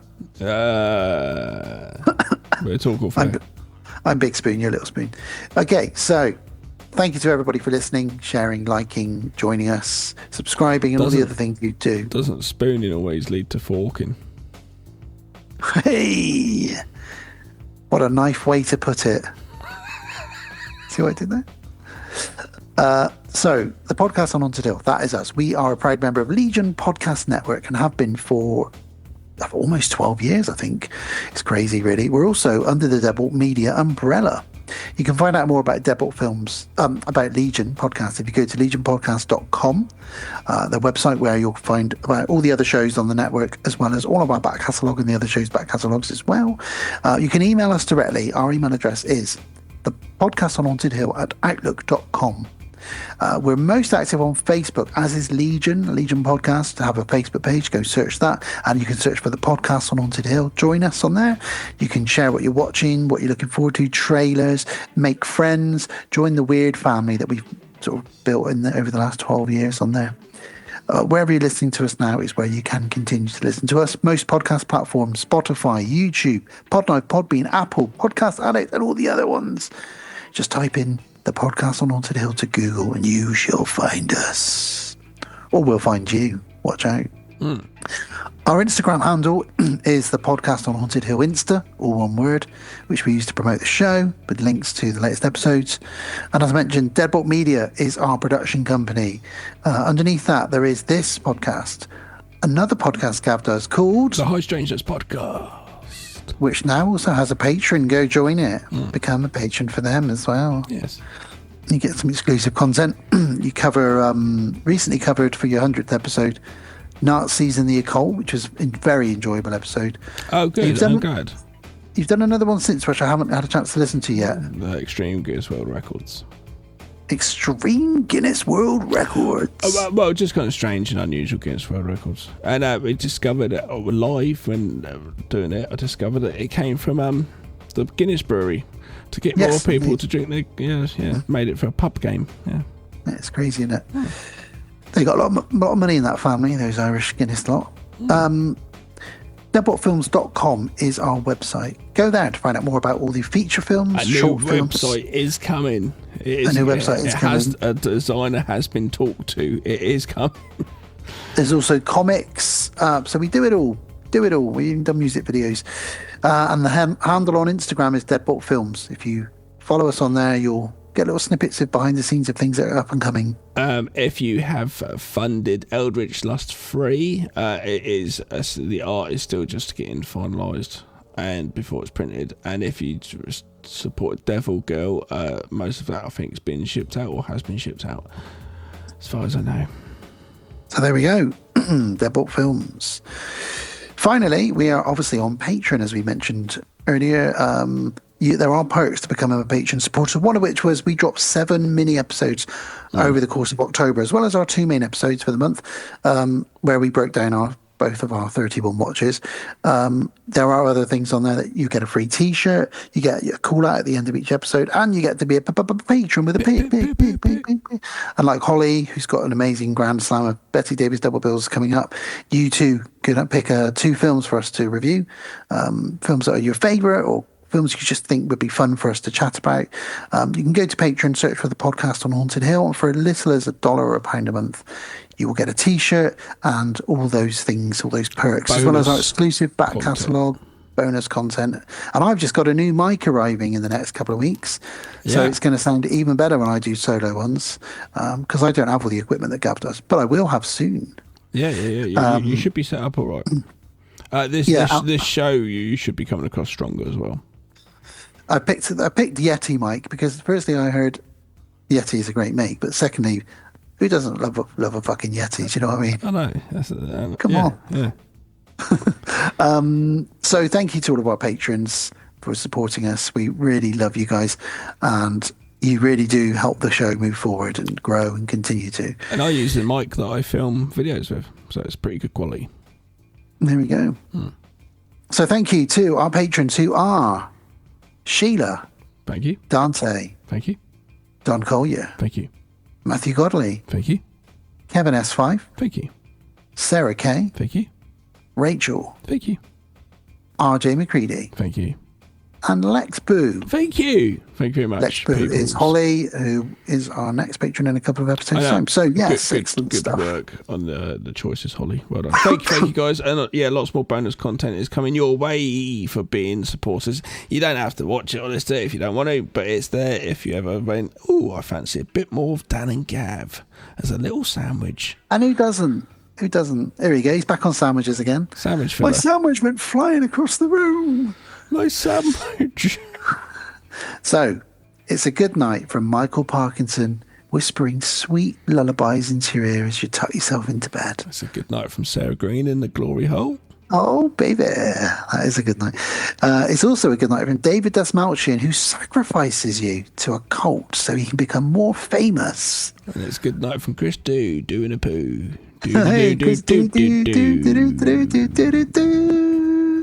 It's also a good night from Craig Charles, who may or may not be hiding in your kitchen cupboard in a gorilla mask jump out at you. Doing crack. Not doing anything else, just doing crack. That'd be a weird thing to find in your kitchen cupboard, wouldn't it? And you can't say doing crack in the glory hole, because that sounds weird. I know someone, I probably shouldn't tell this story, but I'm going to anyway, just because I always do this now and again.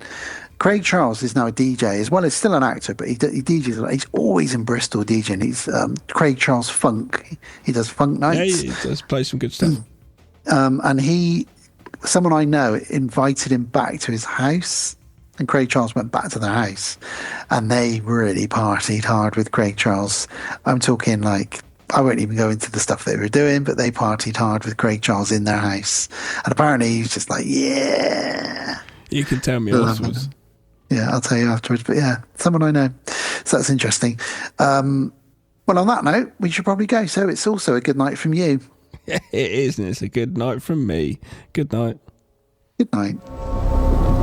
Thank you for listening to the podcast on Haunted Hill. We will be back again real